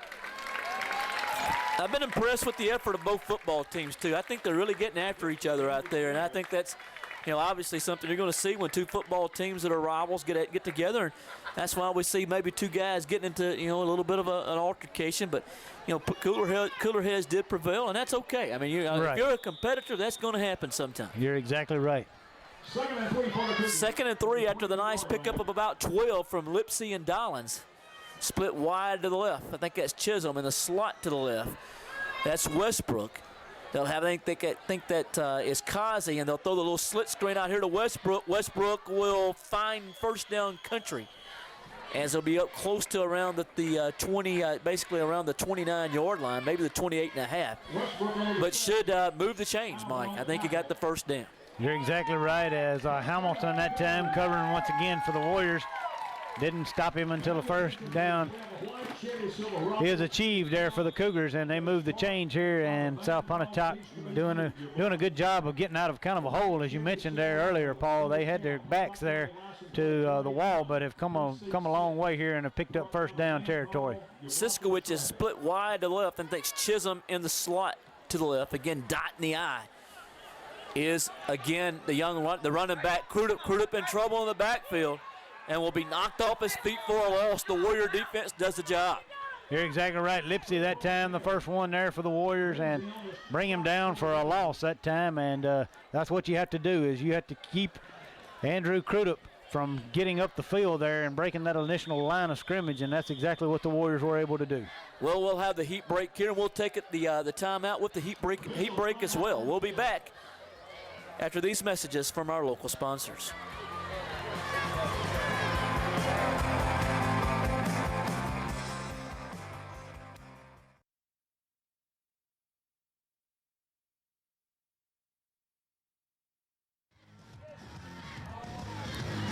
And on second down here, the Cougars throw the football up the field to Crudup, and the pass is broken up by the young man for the Warriors. And Andrew Crudup a little bit slow to get up, and also the young man for the Warriors a little bit slow to get up as well. Looks like they're both suffering from cramps. That's exactly. You see that from both teams, and you see that a lot this time of the year because it's so hot. That could be a big factor in the game. Both of those young men are playmakers for their football teams. Well, visit the website at wo7bn.com, wo7bn.com. Also, check out the message board. The message board, I think it's Mississippi Sports Talk Forum. Mississippi Sports Talk Forum on the website at wo7bn.com. And I think you do have to put the O in and not the 0. It won't work. It does work both ways. I'm sorry. I learned something new. I thought it was maybe one of those cap things that was kind of case sensitive, but needless to say, Steven says now it does work both ways. Well, also want to tell everyone, I think all season long you'll have an opportunity to see not only the coaches shows, but also the other high school football games in the area. You may see here in Pontotoc, you may see the Calhoun County game of the week from time to time. Steven can correct me if I'm wrong on this. They'll probably show those games at least once a week here in Pontotoc. Also, all season long, you'll probably see the Boonville games. We do the Boonville games. I actually do those up in the northeastern part of the state where we're doing Boonville, Baldwin, and South Tullow now. And I guess we'll also do some Amory games in Monroe County, so you have an opportunity to see Amory. The New Albany, I guess we'll have some New Albany contest on. Steven's trying to correct me as I do some of these because I'm going to mess up. I guess Houston. Houston will be one of the football programs that we will spotlight this season. Holly Springs up in that area. I think we'll do a Holly Springs game. And really, Mike, the two games that are two teams that really intrigue me quite a lot, and we'll be doing those games are the Lafayette County Commodores and the Oxford Chargers. Both of those schools are highlighted by football programs that have terrific football players, and a quarterback from Oxford named Matt Maloof, who is a prospect, a D1 prospect. I know has several offers already, and of course maybe one of the top 3-4 players in the entire state of Mississippi at Lafayette County in Justin Woodall. You're exactly right. He's a definite athlete, and he's going to make some big plays this year for the Commodores. There's a guy with Sunday ability. You're exactly right. I agree completely. If you don't believe that, just ask Dennis Robbins. I saw a quote by Dennis in the paper that he said that he thought he was it's a quote, unquote from him in the Daily Journal. He is an unreal athlete. And coming from Dennis, I'd say Dennis knows what he's talking about. Dollins from the gun, looking upfield. Pontotoc with pressure. He leaves a guy wide open. His knee's on the ground. Oh, man. Leaves his knee on the ground. If not the knee coming on the ground, guys, he picks up the first down. And probably the cardinal sin right there was a defensive back, the young man from the Warriors, left his post, Mike, and he just got fortunate that he did have his knee on the ground because he made the wrong decision. He just didn't have to pay for it. You're exactly right. He went for the run that time and left his receiver there before he broke the line of scrimmage, and very, very fortunate that time that he didn't pick up first down yardage. Last week or this week in the newspaper, of course, I was going to tell you real quickly, I will say one more. I guess since I live in Boonville, my kid goes to Boonville now. As we see the punt by Dollins has got a strong leg, doesn't he, Mike? Wow, he really bombed it. Unfortunately, he's getting a bad break by coming back up the field a little bit, but man, he's hit two really well. But let me get a little plug in for the Devils. They made it to the state title game again last season, but they have really, guys, if you haven't had the opportunity to see him, they have a terrific running back. Young man by the name of Justin Williams. Mike, I don't know if you know anything about Justin. May have seen, had a big article about him in the Daily Journal. He's the defending player of the year in the Northeast Mississippi area. Guys, I saw him rush for 300 yards in like 4 games last season. He had over 2,500 yards last year rushing, and he is absolutely terrific, Mike. Yeah, anybody that's got 2,500 yards, he's definitely a special athlete, and that's going to be an exciting player to watch all year. Pontotoc not able to gain much. No, and Justin, Mike, he did that against some good football teams last year, too. If you look in the playoffs, particularly against Bruce and Eupora, against some teams that had good defenses, and you know how good Bruce was with Isaiah Thomas last year. He had 180 yards in that contest. So I'll tell you what kind of player he is. He is a special athlete who has some ability to play on the next level if he can put it all together and could have a breakout senior season. He had a breakout junior year. But it should be a lot of fun to watch. Pontotoc, 2nd down and 10. Football resting on the 33, and Yeoman will back straight up in the pocket under the There he is again. And that young man, Tudor, is there. Well, Mike, 77 can play. What do you think about it? Boy, he is so quick, and he came up with another huge play. He fumbled the football right as there. well. Did he fumble the football, Mike, or is that just me thinking that? Looks like he did. I'm not exactly sure what happened right there, but nonetheless, this Tudor kid can absolutely play. No, it was a 3rd down. Actually, they said it. I thought he didn't. 13. I thought he fumbled the football, but he didn't. Pontotoc will maintain possession. 3rd down possession play here for the Warriors. 14 yards to go. The line to make will be around the 43-yard line. As Yeoman will call signals, will have a long back in the backfield. 3rd. 5-step drop in the backfield under pressure again, running for his life. There's going to be a holding penalty as the Cougars will stop him again. They'll sack him, but I'm sure they'll just decline this penalty as it's going to be a hold on the Warriors. As White made the sack on Yeoman. Timeout for the penalty, but we know that's going to be a holding penalty when it's thrown by the umpire. 9 times out of 10, that's going to be a holding penalty, and that's what the call is. Holding against the Warriors, I'm sure South will decline. The Cougars will have the football back as they'll have to punt the football. Well, South Pontotoc has done the job here in this football game defensively. Unfortunately for them, Pinson has made some plays when he's had to that has kept Pontotoc in this football game.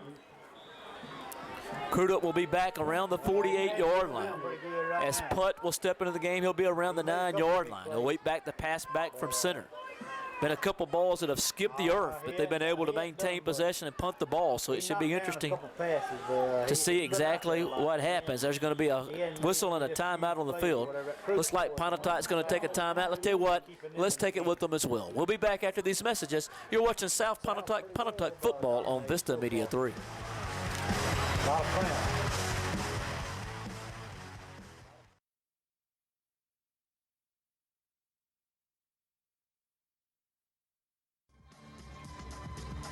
15-13. The Cougars lead by 2, and they'll receive the football with Crudup standing at his 47, awaiting the punt from Putt.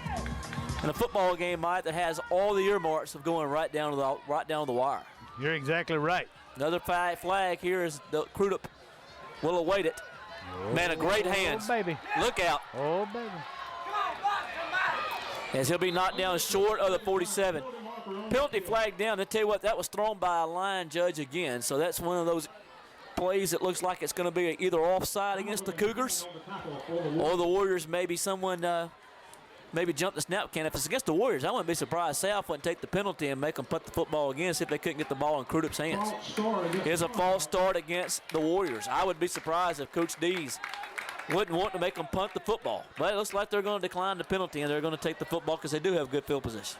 You're exactly right. They got good field position, but I'm like you. I might give Crudup one more chance at it. From their 48-yard line. But he was cramping up a few moments ago, so That's true. Could be, it could be a reason why, hey, let's just take the football. Let's don't get greedy here. 2-point football game, a play either way. Either team can lose this thing right now. This thing is closely contested, only separated by a snap over the punter's head in the first half. Dollins from the gun. We'll call signals. We'll give it to Kimmett. Kimmett looking for running room, running hard.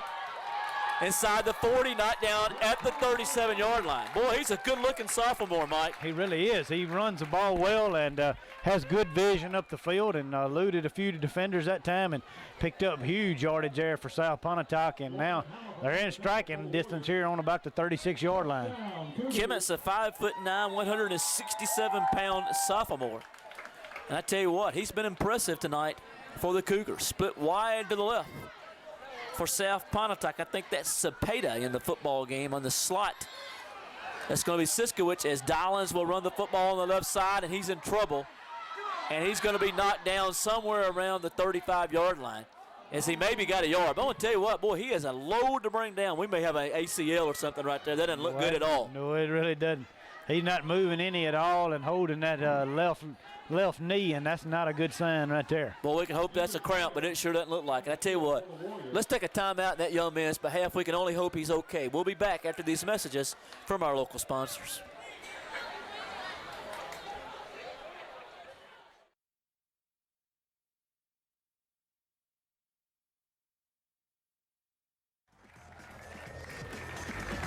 And the injured Warriors, Richard Thomas. And man, he's been around the football all night long, Mike, and I'm glad he's walking off under his own power.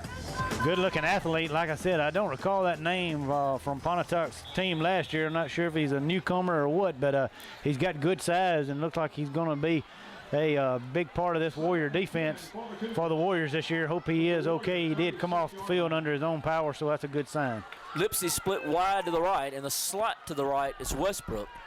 The long back in the backfield is Kazi, as Dollins will give the football on the end around, and the Warriors diagnose it well. Man, the Warriors did a great job spilling Westbrook maybe for another loss. Great penetration that time by the Warriors on the defensive line.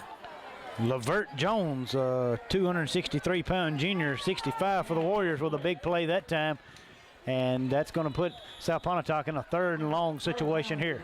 Third down and 11. We'll call it the line to make somewhere just inside the 26-yard line, maybe the 26 and a half. As the Cougars look like they're going to ask for and receive a timeout. We'll hold it with them. We just took a break a few moments ago with the injury timeout. But needless to say, that we're glad to see the young man Thomas walk off the field under his own power. With this break in the action, let's take time to remind you that the dates and times of this season's Pontotoc, North Pontotoc, and South Pontotoc football games are to be aired by W07BN on both cable systems in Pontotoc County. Adelphia Channel 10 and also Vista 3 Media Channel 98.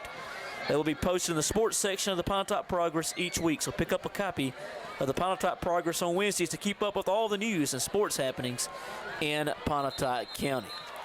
Boy, Pontotoc County, guys, a county that is absolutely on the move. I know you guys that y'all don't live here in the city of Pontotoc. A lot of good things going on over here. I live in a new place now and haven't lived here, but this is still home to me, Mike. Needless to say, I still like to call it home. Like to come back home and go stay with my mom tonight, actually. I got to eat supper at home, but Boy, I tell you what, Pontotoc, a town that's made some strides in the last few years. You're exactly right. There's a lot of things good happening in Pontotoc. A bunch of new residential areas trying to be developed right now in the city limits of Pontotoc, and it's definitely growing. Dollins looking upfield, has got now going to run with the football. Man, Dollins is a load to bring down over there. Wow.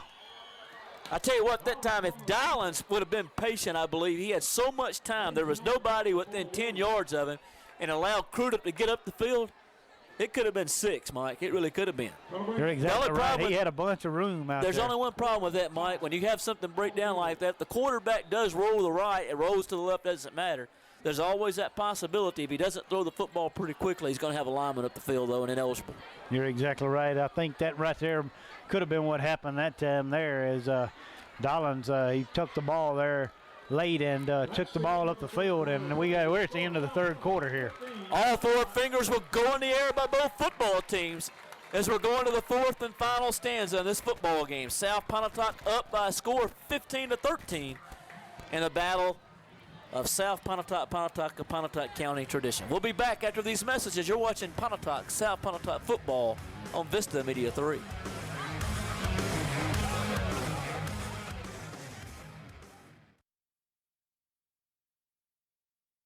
Use it, man.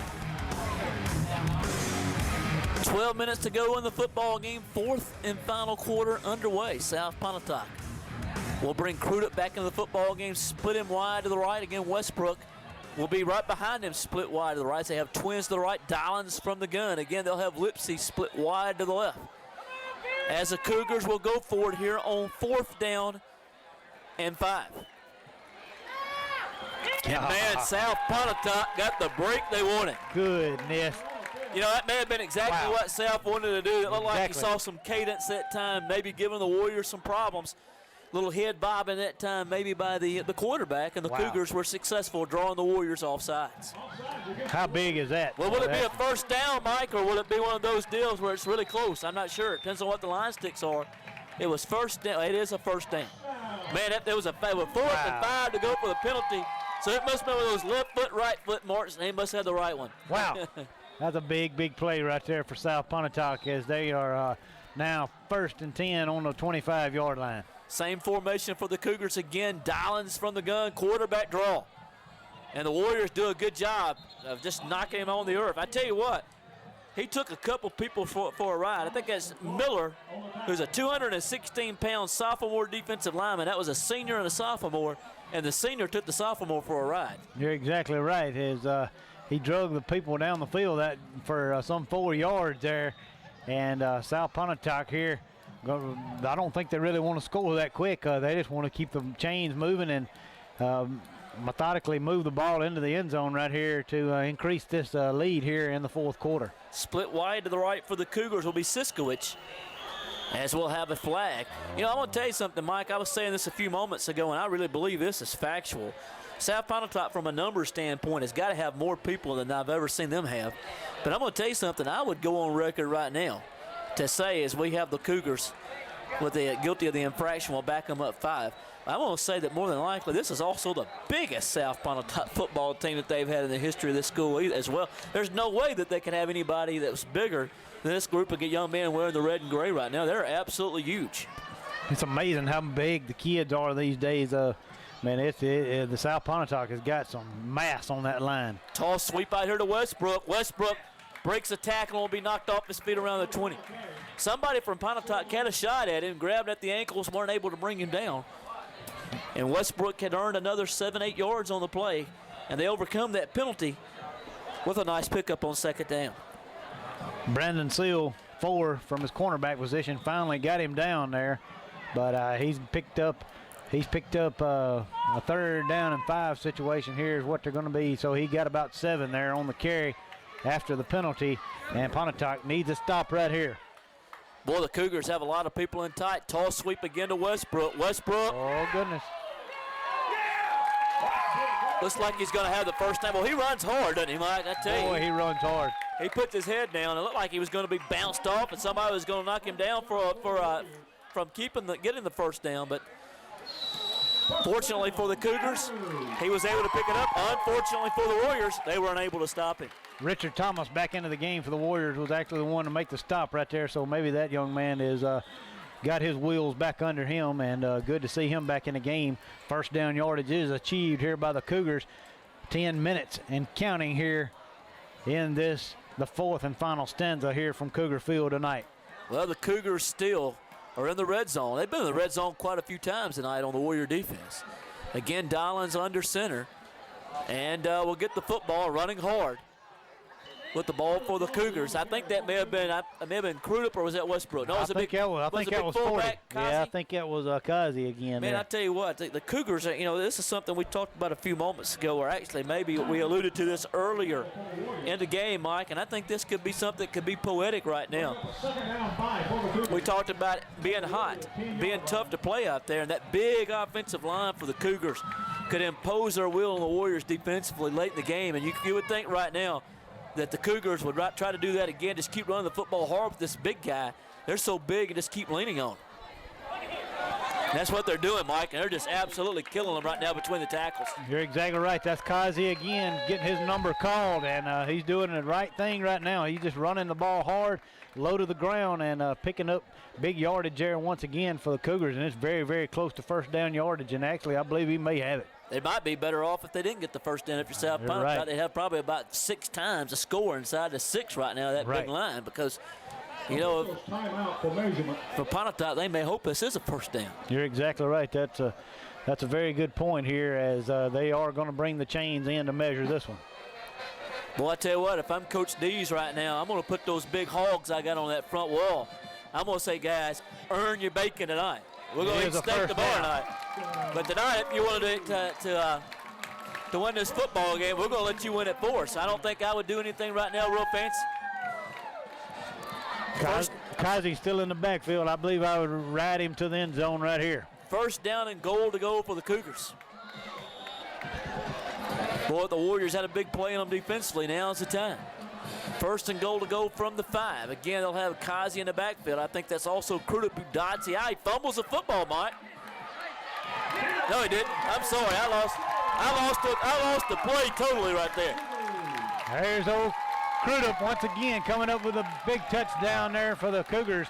They increase their lead now to 21-13. Extra point pending right here. I don't know what happened. I was paying attention to the quarterback, and I thought he lost the football momentarily. I couldn't tell. Maybe I just completely misread that thing. I am getting pretty old. He just reversed out of there and quick pitched it back, and Crudup found his way in the end zone. Did he lose his balance, the quarterback? He did. I knew something happened. I saw something happen, and I just was paying it because I didn't expect him to do anything but go between the tackles right now. By the way, that big offensive line has been mowing these Warriors down. We have a couple people. It looks like we have another injured player. Fortunately, that's the man there. For the Cougars, they got in the end zone. I think it's Crudup. We hope that he's okay. Maybe it's just a cramp because, boy, the temperature is hot, and right now the Cougars have been unfortunately having some players that have suffered some cramps, and so have the Warriors as well. Co-captain Amber Austin. I believe it's a cramp, Mike. He's okay. Here he comes. Glad he's okay. Needless to say, the young man walks off the field. He's put Pontotoc South back in the lead by a score of 8 points, the extra point pending. And this is a huge extra point right now because if the Cougars connect on this, it makes it a new 2-possession game again. You're exactly right. Dolan in to attempt the extra point. As we mentioned in the early going of this ball game, he wears a bunch of different hats for this South Pontotoc Cougar team, and this is going to be one of his most important chores of the night right here to get this extra point through the uprights. 8 minutes and 54 seconds left to go in the football game. South Pontotoc protecting a 21-13 lead. Dollins in to attempt the extra point. And I think he got it. That was a big extra point. So with 8 minutes and 54 seconds left to go in the football game now, and our new score. South Pontotoc 22 and Pontotoc 13. We'll be back after these messages. You're watching Pontotoc, South Pontotoc football on Vista Media 3.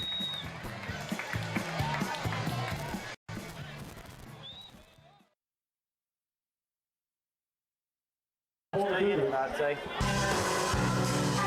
And welcome back to Springville, Mississippi on the campus of South Pontotoc High School. The Cougars back in front by a 2-possession score by a score of 22-13, up by 9. 8 minutes and 54 seconds left to go in the football game. Paul Blansett, Stephen Chris, and Mike Campbell bringing you action here tonight at South Pontotoc. We must have had some type of post-possession, actually, flag, I guess it was. It's like there's a penalty against the Cougars. Excuse me. That's a up on the wrong side of the field. I'm sorry. I'm telling you guys, that's a bad thing to happen. First game of the season, things like that take place. Things like that take place. Both football teams are they all shook up. a little bit mistaken right now about which identity they have. One was wanting to do one, the other was wanting to do the other. They were both wrong. What now? Pontotoc will be back to fill the kickoff. They'll have Pinson, It's sure looking that way. who will be back around the 10-yard line. Here in this last 9 minutes, or they in trouble again. Pontotoc will receive the football as Dollins will step into the football game at the 40. You're exactly right. Very well could happen. And the Cougars protecting that 9-point lead. Dollins will step into it. The Cougars about to go for 2 straight against the Pontotoc Warriors. Keep her head down because they're not any good either. And Dollins steps into it, and the ball's going to go out of bounds. So this one will be a situation where the Warriors will get the football and have good field position. That might be a good thing to happen for them. They didn't want to give the football back to Pinson and give him an opportunity to break one, Mike. That might have been a pretty good strategy that time. They may have done that absolutely on purpose. I have to agree with you. I think they may have done that on purpose, and you definitely don't want to give up a big return here in the kicking game after you've regained momentum like that, and it looks like Pontotoc's going to make them re-kick. Well, that's not a bad idea. I think if I'm South Pontotoc, I'm going to squib this thing, and I'm going to squib it away from Pinson.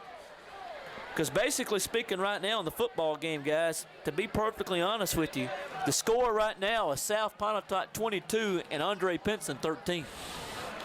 You're exactly right. Mr. Pinson has the 13 points for Pontotoc, and they definitely have to be on their toes right here, as you can't ever tell what's going to exactly happen right here, as it could hit one of those linemen and bounce up, and no telling what would happen. They'll kick it off back to the 35-yard line as Dollins will step into it. I think Pontotoc has Pinson and Witherspoon both deep, both standing somewhere around the 15-yard line. Man, I tell you what, I have been really impressed with Pinson. I knew I would be. But you know what, guys? I've really been impressed with South Pontotoc. There's no doubt. They're a good football team. There's nothing wrong with them at all. If they'll play the way they're capable of, they have an opportunity to have some good things happen for them this season, Mike. You're exactly right. First game of the year, they look pretty solid. Oh, goodness. Football. He got it back. Witherspoon wasn't sure where he was going. And I think if you're South Pontotoc, Mike, no offense, that's all you want to do is just keep the ball from Pinson right now, because the Warriors maybe have had 2 or 3 first downs, through the air. Maybe I think they had a big completion. They ran the ball a time or two, but other than that, Cougars have stymied them on defense, and with their defensive play and on offense, really and truly, like you said earlier, don't make anybody mad. They have been the better football team in this football game. Croup looks like he's just going to play center field right here and don't want to give up anything big here if you're South Pontotoc. Again, under center will be the quarterback. That's Yeoman. He'll look upfield. He's in trouble. He will be sacked. That's Daniel White that was there among friends. You're exactly right. Mr. Tudor there again, too, causing some havoc there in the backfield, but White with a big sack there of the Pontotoc quarterback, Andrew Yeoman. I'll tell you something else, Mike, and it's just kind of the way it is. When it's late in the football game, those defensive linemen can really tee off right now and go get that quarterback, because they know they've got to try to move the football via the air. You're exactly right. So those defensive linemen like it right now. They know what's coming. And it's an opportunity for them to get their names in the newspaper. Exactly right. Pinson coming out for a breather, it looks like, on the far side for the Warriors. 8 minutes to go in the football game. We just ticked a second under set at 7:59. Better throw He's it. in trouble again. Whoa. And old momentum right now has got, or old Mo, as they say it, is wearing a red jersey right now, Mike. Dustin Hendricks that time, 61 for the Cougars with a quarterback sack. And Pontotoc's in a world of trouble right here. 3rd down and a mile to go here as we approach the 7-minute and 30-second mark here in the 4th quarter of play. You know, I was looking at South Pontotoc's schedule a few moments ago, Mike, and I'm not trying to jump ahead on them at all, but if you look at that, there is no question in my mind, their first 5 football games, they have a great opportunity to be 5-0. You're exactly right. I definitely have to agree. We'll talk about that in a few moments. 7 minutes to go in this football game as Yeoman will call signals, and we'll drop back in the pocket again. Look upfield, he's in pressure, under pressure again. This time he's going to tuck it and run. Oh! He's drilled pretty hard on that right sideline. Pontotoc will have to punt. But let's look at it. Let's just go through it real quickly. They play at Kossuth next week. I'm sure that won't be easy. But you got to think that South would have a good opportunity to knock Kossuth up on the road. I would be real surprised. I don't think Kossuth is that tough. Then they play at North Pontotoc, and I would say that they probably will have a chance to win that one. Then they play at Baldwin. Baldwin's lost a lot of kids. They're a 2A school, and I'll be honest with you, I think South probably handles them. Then they play at Manatee here at home. That's probably a win. You're looking probably at a 5-0 start from this football team if they do what they're supposed to do. Boy, that would be huge, and that'd be a boost going into the heart of their schedule with the Amory's and that type team. You know, that'd be a huge start at 5-0, and would give these kids a lot of courage and determination to keep going. And let's look at it. Their next football game, they would be at Amory. That's their first region game. That's a tough old route to go, but you got to play them sooner or later, so you might as well get them out of the way. Then they play the Nettleton Tigers. That's a home game. That's a winnable region game. Then they play at Aberdeen, and y'all, I'll be honest with you, my understanding, Aberdeen lost pretty much their football squad. They lost a lot of kids, and then they play Caledonia and Houston to end the season, both here at home. Their opportunities for success are there for them right now. They just they need to play well all season long. Barring any major injuries or anything like that, I have to agree totally with you. They have a good chance. Have the opportunity to get off to a good start. Obviously, Coach D's, his biggest thing that he'll have to do now is to get them to take it a week at a time. And let's talk about the Warriors a little bit, Mike. I think, honestly speaking, we both knew this coming in. The Warriors have a long way to go, and they still have a long way to go. But I think they're a little bit better. You're right. In some areas than they were last year.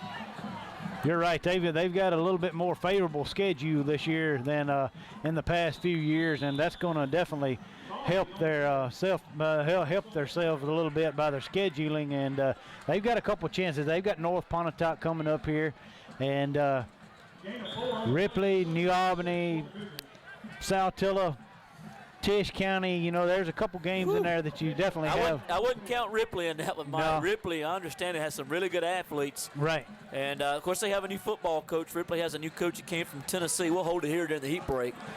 But Ripley is a football team. As we'll give Steven a little bit of a break. He's worked hard tonight. But Ripley is a football team that I do expect to be pretty good. I'm excited about what's going to happen in these regional plays right now. Let's talk about 3A a little bit. Obviously, the Warriors been in 4A, but 3A is going to be a region. The regions that we have in our area will include South Pontotoc's region. If I'm not mistaken, in South's region, they have Caledonia, they have Houston, they have Nettleton, Aberdeen, and Amory. Mike, I tell you what, from what I've heard, I wouldn't be surprised if Houston is not a team. That's also a school that we have in our area that we cover. I wouldn't be surprised if Houston's not a dark horse in that region. I tell you, the reason why I say it, they have had Amory's number over the years. They've knocked the Panthers off in some games over the years. I did one of the best games I've ever done doing these broadcasts over the years was a Houston-Amory football game I did several years ago. Kazi has a big hole, and he'll be knocked off his feet short of the 45. But Amory is a football team that should be the favorite, I'd say, in that region. But you would think that Amory's a school we cover. You'd think that Houston, Amory, South Pontotoc, and Nettleton, all schools that we kind of have an affiliation with there on the network, all four have an opportunity to earn playoff slots in that region. You definitely have to think so, and that would be very, very interesting there to see exactly what takes place as the year progresses. But this South Pontotoc team, they definitely have a chance. I'm going to go on record, and, of course, I may look stupid. They may be 1-4 after week 5. They had the first down right here. I'm going to make a bold prediction right now that the Cougars are going to be 5-0 after their 5th game, Mike. Well, I think it's a very strong possibility looking at their schedule. That would be great for the Cougars. But now let's talk a little bit about the other division, which will be, I guess, next week you'll be doing the North Pontotoc game, and that's interesting as well, getting those two counties. It's going to be tough for Pontotoc to pick themselves up, and they got to get ready to play another football team. I think North is down on their numbers.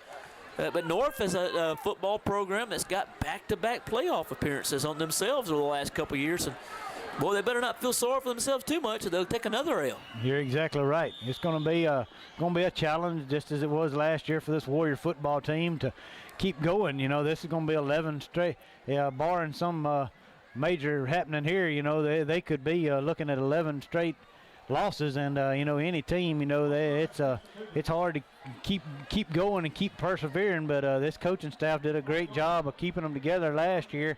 They tried hard all the way to the end of the year last year. A bunch of people thought they'd fall apart after the first 5 or 6 games.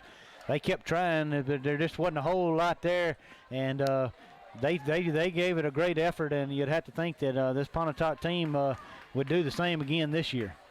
As Dollins will give the football off, and the Cougars will have, I think that's Kazi running with the football. They never bring him down, but he's not going to pick up very much at all. But you're right, Mike. I think right now the biggest thing the Warriors are fighting, as much as some of their limitations, maybe that they have talent from a talent standpoint and from an athletic standpoint right now, could be their psyche a little bit. You know, right. I mean, you think about it. You know, you start getting ingrained, and things don't go your way for a while, and obviously speaking, you know, you've got to fix it somehow. And the biggest thing the Warriors need, the biggest dose of good medicine that the Warriors can have to fix their ills right now is a W, Mike. You're exactly right. That would be huge for this team. Westbrook running hard. He gets back some of the penalty yardage. But, you know, you look at the schedule, the Warriors should have some opportunities. Like you said, they do have a Tisch County too. But, you know, I'm going to tell you something, Mike. There's some excitement in Iuka right now because Charlie Dampier is there. They won a spring game, and they were exciting. You know, I live up in Boonville, and I've heard some of the people over there talk about it, that Dampier had the people in Iuka and Tishomingo County excited. And, right. you know, I mean, so that won't be easy. I know they entertain them. No, there's really no. By no, Hillier, you'd think right. that would be an opportunity, but, right. you know. But maybe, you know, you think about it, there are 3 really good shots are by Hillier, Tisch County, and probably against North Pontotoc. And I'm sure there's a couple others here and there. But they're still in a tough region, even though they lose, you know, some of the schools out of that region that they're no longer competing against Clarksdale. Y'all, I'll be honest with you, Mike. I believe that Pontotoc is in the division. I will make another stupid bold, you know, prediction. I've made a couple of them already this week. Tonight this one may be wrong before it's over too. I'm going to say the 4A state champion is going to come from that region. You're probably exactly right. And I think the West Point Greenway very well could. They were a very good 5A football team. Now they're a 4A school. They're going to be tough to beat. I have to agree completely. That will be a good football team. They will be good. I guess who else is in that region? I guess you've got New Albany. New Albany's in that region. I'm trying to remember off the top of my head. I guess you've got Saltillo, I think, came back. Saltillo's a little bit down, Mike. That, you know, they've got an opportunity against the Saltillo football team. Saltillo is going to struggle, I think, at times this year. They got North Pontotoc coach, correct? They sure do. Right. Coach right. Davis, who did a good job at Saltillo, will now have the same opportunity at Saltillo. He'll do a good job. It's going to take him a little while. I think Saltillo, the last couple of years, kind of like North Pontotoc. Both of those schools in similar situations with new coaches. They both wear the same colors as well, orange and blue. Right. And, you know, they'll have, you know, opportunities, you know, this season. 3rd down and 6 here for the Cougars. The Cougars are about to salt away another one as Westbrook is going to go in motion. I think that was going to be a penalty on Westbrook. I think I don't think anybody was watching. He looked straight at Coach Dees when he's like, keep on going, son. He hasn't thrown the flag now. Keep on coming. Run over here by us if you have to. A couple of the Pontotoc players was pointing toward the backfield of South Pontotoc, but nonetheless, they let the play stand, and we got a 4th down situation here facing South Pontotoc. The other 3A region, I really like the Ripley Tigers, Mike. I've heard a lot of good things about Ripley, and That should be a battle to the finish. We have a good game tomorrow night. I think we're covering. You guys are getting up between Oxford and Corinth. I think aren't y'all covering that game? Don't we have a crew? Probably done, and then we're probably going up there. I think you're right. But I'm gonna tell you something, guys. Corinth lost a lot of players. I got a feeling Oxford's going to run them off the field tomorrow. Oxford's got some terrific athletes. They were by far the best 7-on-7 team up there at Boonville a couple weeks ago. They have some skilled players, and Matt Maloof can really throw the football, Mike. I understand he is some kind of quarterback, and read a lot about him here in the preseason, and I'd like to get the chance to see him play this year. Not exactly sure if I'll get to, but I would definitely like to see that. That Oxford-Lafayette County game ought to be a tussle. Those two schools get together. That should be one of the premier games that we'll have on all season because those two teams can really, really play. And they both have some terrific athletes. Dollins will punt the ball. I'm sure they're going to try to keep it away from Pinson. I would as well. Pinson trying to get to the football. And he gets over there, and he'll be knocked out of bounds around the 9. Well, Pontotoc is, one thing, if I'm really a little disappointed in anything the Warriors have done tonight, Mike, is the fact offensively they really haven't found any ways to get the ball in Andrew's hands at all. And that's a little bit puzzling to me somewhat. Well, that was the same situation that we found ourselves in last year when we covered Pontotoc football. You know, as we mentioned, the talent level is definitely in Pinson's favor, and you want to get the ball to your best players, and that was the case last year. Pontotoc just couldn't get the ball to Pinson enough, and they struggled all year long, and they're going to once again have troubles this year, but you definitely would like to see the ball in Pinson's hands as much as possible if you're a Pontotoc Warrior fan. It's character time for the Warriors. They've got to dig deep right here. Try to dig deep and make something happen right now. See if they can't make something happen, go get a quick score and get themselves back in this football game. There's plenty of time. I know 2 minutes and 40 seconds. But, man, Yeoman is running for his life back there, Mike. Oh. Tell you what, it almost was 28-13. Crudup had it right in the basket, but he just couldn't come up with it. Wow. Man, the Warriors are not doing a good job at all of keeping people off of Yeoman. Yeoman is running for his life back there, Mike. He absolutely really is under pressure under every play. Out of the shotgun that time, and still had heavy duress. And that time, very, very fortunate to have the ball still in the Warriors' possession because he threw it right to Andrew Crudup and just couldn't come up with a ball that time as he tried to make the long throw down the field. But fortunate for the Pontotoc Warriors, it fell to the ground. McCraney split wide to the left. They have this Andrew Pinson in the slot to the left. You've got to get the ball to him somehow. Again, Yeoman running for his life. Does a good job of eluding tacklers and will be knocked off his feet before he gets to the 20. And Yeoman is just, he's got the mentality right now, I've got to get up the field somehow or another because I'm not having any protection. You're exactly right. They're not protecting him well at all. No, they're not. We got another Cougar down in the backfield, maybe just a cramp. Hope nothing serious there, but we're going to have a timeout. As it looks like 11 is Daniel White, the injured player here for the Cougars. He's going to get on up. He's not a bad-looking football player. He's made some plays tonight. He really Tell you has. one thing about South Pontotoc, defensively, they've been somewhat stingy as well. They really haven't given Pontotoc anything at all, of any momentum at all tonight. I don't know, Stephen, how many games you got. I know we've got the Baldwin game scheduled, but South Pontotoc's the school you guys might need to get on the schedule a time or two. They could be. Yeah, we've got them scheduled several times. They could be fun to watch all season. They could make some things happen. This football team here from South Pontotoc. Third down and short here for the Warriors. The clock's still moving. I just now noticed the clock didn't stop. Yeoman under pressure again. Looks up the field. The pass is incomplete. And Yeoman looks like he's cramping up a little bit back there as well, Mike. Tell you what, there's going to be better days for that young man, though. And I believe that, without a doubt. Oh, yeah, no doubt. Yeoman has some great ability. He's only a sophomore. And like Coach Robbins and Coach Mitchell, Coach Morton both said when we were up in Boonville a couple weeks ago at the 7-on-7 camp, he said, let's do this. He said, we're a young football team. He said, we know we're going to have some bumps and bruises along the way. We know we're going to have some problems here and there. He said, we're going to take Yeoman out there. He's young, and that's the reason why he's going to play. He's got some ability. And like Coach Bill Ward said, Coach, I don't know if you remember Coach Bill Ward used to be the head football coach at Northeast there. He was there watching Yeoman that night, and we both made the same statement that Yeoman made a lot of progress that day from the start of the camp to the end of the camp that day. He really improved a lot. It's going to be that way all season for him. I think you take a picture of Andrew Yeoman tonight and then take a picture of him in week 10 this year. And I think you're going to see a different quarterback and a different football player. Right. I definitely have to agree. He is the future at quarterback for Pontotoc, and he's going to get some valuable lessons here. Throwing the deep crossing pattern, and there's Crudup with the pick. Crudup with the move on the outside, and Crudup will be knocked off his feet at the 13. Good job by the Warriors, not allowing him to take it to the house, though. You're exactly right.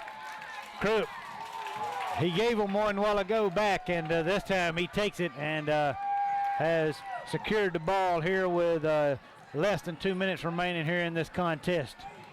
And South Pontotoc has earned yet another W on the Warriors. There will be jubilation tonight in the southern part of the county. You're exactly right, South. They definitely going to pick up another victory here tonight, and they got a chance to bring the coveted Pontotoc County trophy back home, because they definitely have to think they'd probably be favored against North here in a couple of weeks, and they picked up a big victory here to start the season off here at home tonight against the Pontotoc Warriors. I tell you something, the Cougars, really maybe lack just a little. I think Kazi, good sportsmanship here by Coach Dees. He's a class act. There's no sense in trying to do anything else. He's just going to try to assault it away and he's a good guy. He is a good guy. And get out here with the win. But, needless to say, the only thing the Cougars really seem to be lacking, if they're lacking it, because Kazi and the Kemet kids done a good job, is that big bruising back. Boy, if they did, man, their offense could be terrific, because they really and truly, and they might get more production as the year goes longer with Kazi and Kemet. But those guys are solid backs. But, they don't have that breakaway kid that seems like, in the backfield. If they had that, man, they really and truly could be a force, because there's no question they have the hogs up front. Right. They definitely have to continue to find ways to get Crudup the ball through the year. Westbrook, he's shown that he can run out of the backfield also. I think they can mix it up just enough to keep some people wondering what's next out of the bag of tricks for the South Pontotoc offense. And as you mentioned, they've got a pretty favorable schedule the first 5 games, and that could be huge, 5-0 going into the heart of their schedule. I tell you what, real quickly, we'll name a player of the game. Let's just name the entire offensive line for the South Pontotoc Cougars as the players of the game. They've had, I think tonight, if there's anybody that probably is deserving of that award, probably all those young men as a unit probably are deserving of it, Mike. I definitely have to agree with you. They've done a great job, and they're just some big kids and do a pretty good job of holding their own, and have done a great job here for the South Pontotoc Cougars tonight. Chris Gerard, also I think that's Lemanuel Johnson. Again, the Tudor young man, that Mason Tudor. A lot of young men on that forward wall for the South Pontotoc Cougars have done a terrific job. Also the tight end, Corey Finn. He's 6'2", 200 pounds. He's a junior. He looks like a shrimp compared to the rest of them. He's a big kid. He really is. Wow. Boy, I tell you what, they're doing something in the weight room down here right now or something. They're feeding them good one. I guarantee. Some big kids on this South Pontotoc Cougar team. Then you take this Dollins kid that's a quarterback. And, Dollins is 6'1" and 230 pounds, Mike. And I'll be honest with you. Wow. He's a load. He is. He really is. They are they make the side of the field tilt a little bit when they're on it, the side they're on. Dollins will just snap it and will go to one knee. They're getting the cooler ready right here. Lipsy and Edwards here have got the cooler ready. I think they're fixing to try to get D's here just shortly. As Crudup's got him a partner here now, Gilbert. They've got a cooler ready also, so I think the coaches are going to get doused here. A big win here at Cougar Field tonight. Tell you what, as hot as it is, I don't know if I'd be upset if they come douse me right now. There they come right now. Pretty warm. Here it goes. We'll see what They're very unsuspecting. It's going to be a nice, cold chill, but guess what? Oh, man. It'll probably feel pretty good. They fixing to get him. There it goes. Wow.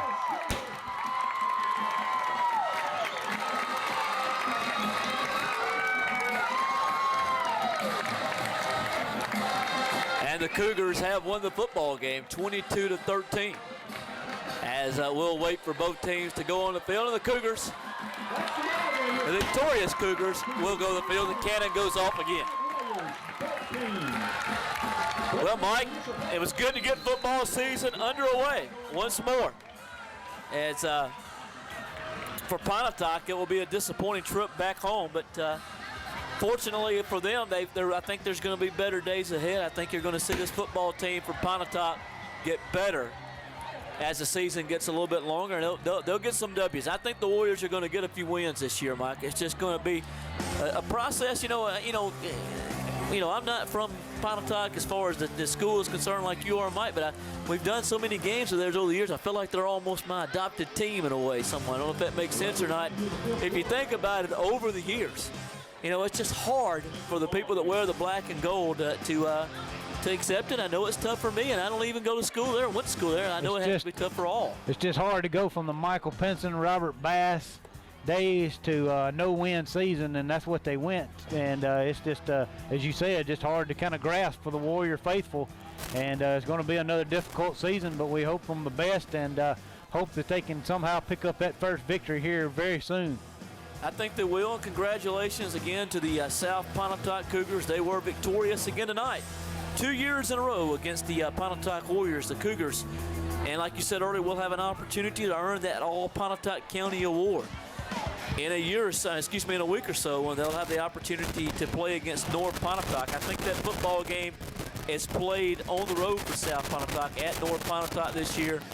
But won't be surprised if the Cougars are victorious and will have an opportunity to do that. And I tell you what, exciting football game. This game, we saw a lot of different twists to it. We saw Andrew Pinson not disappoint, do the things we thought he could do. We saw Andrew Yeoman. I think he took some baby steps tonight. Right. And I think he's going to get better. And I think we saw the Cougars show that they're ready to have a big season. Well, for Paul Blansett, also for Mike Campbell, and also Stephen Chris, hoping that everyone enjoyed it as much as we did bringing it to you. South Pontotoc 22 and Pontotoc 13. We'll see you next week for the Pontotoc County Game of the Week.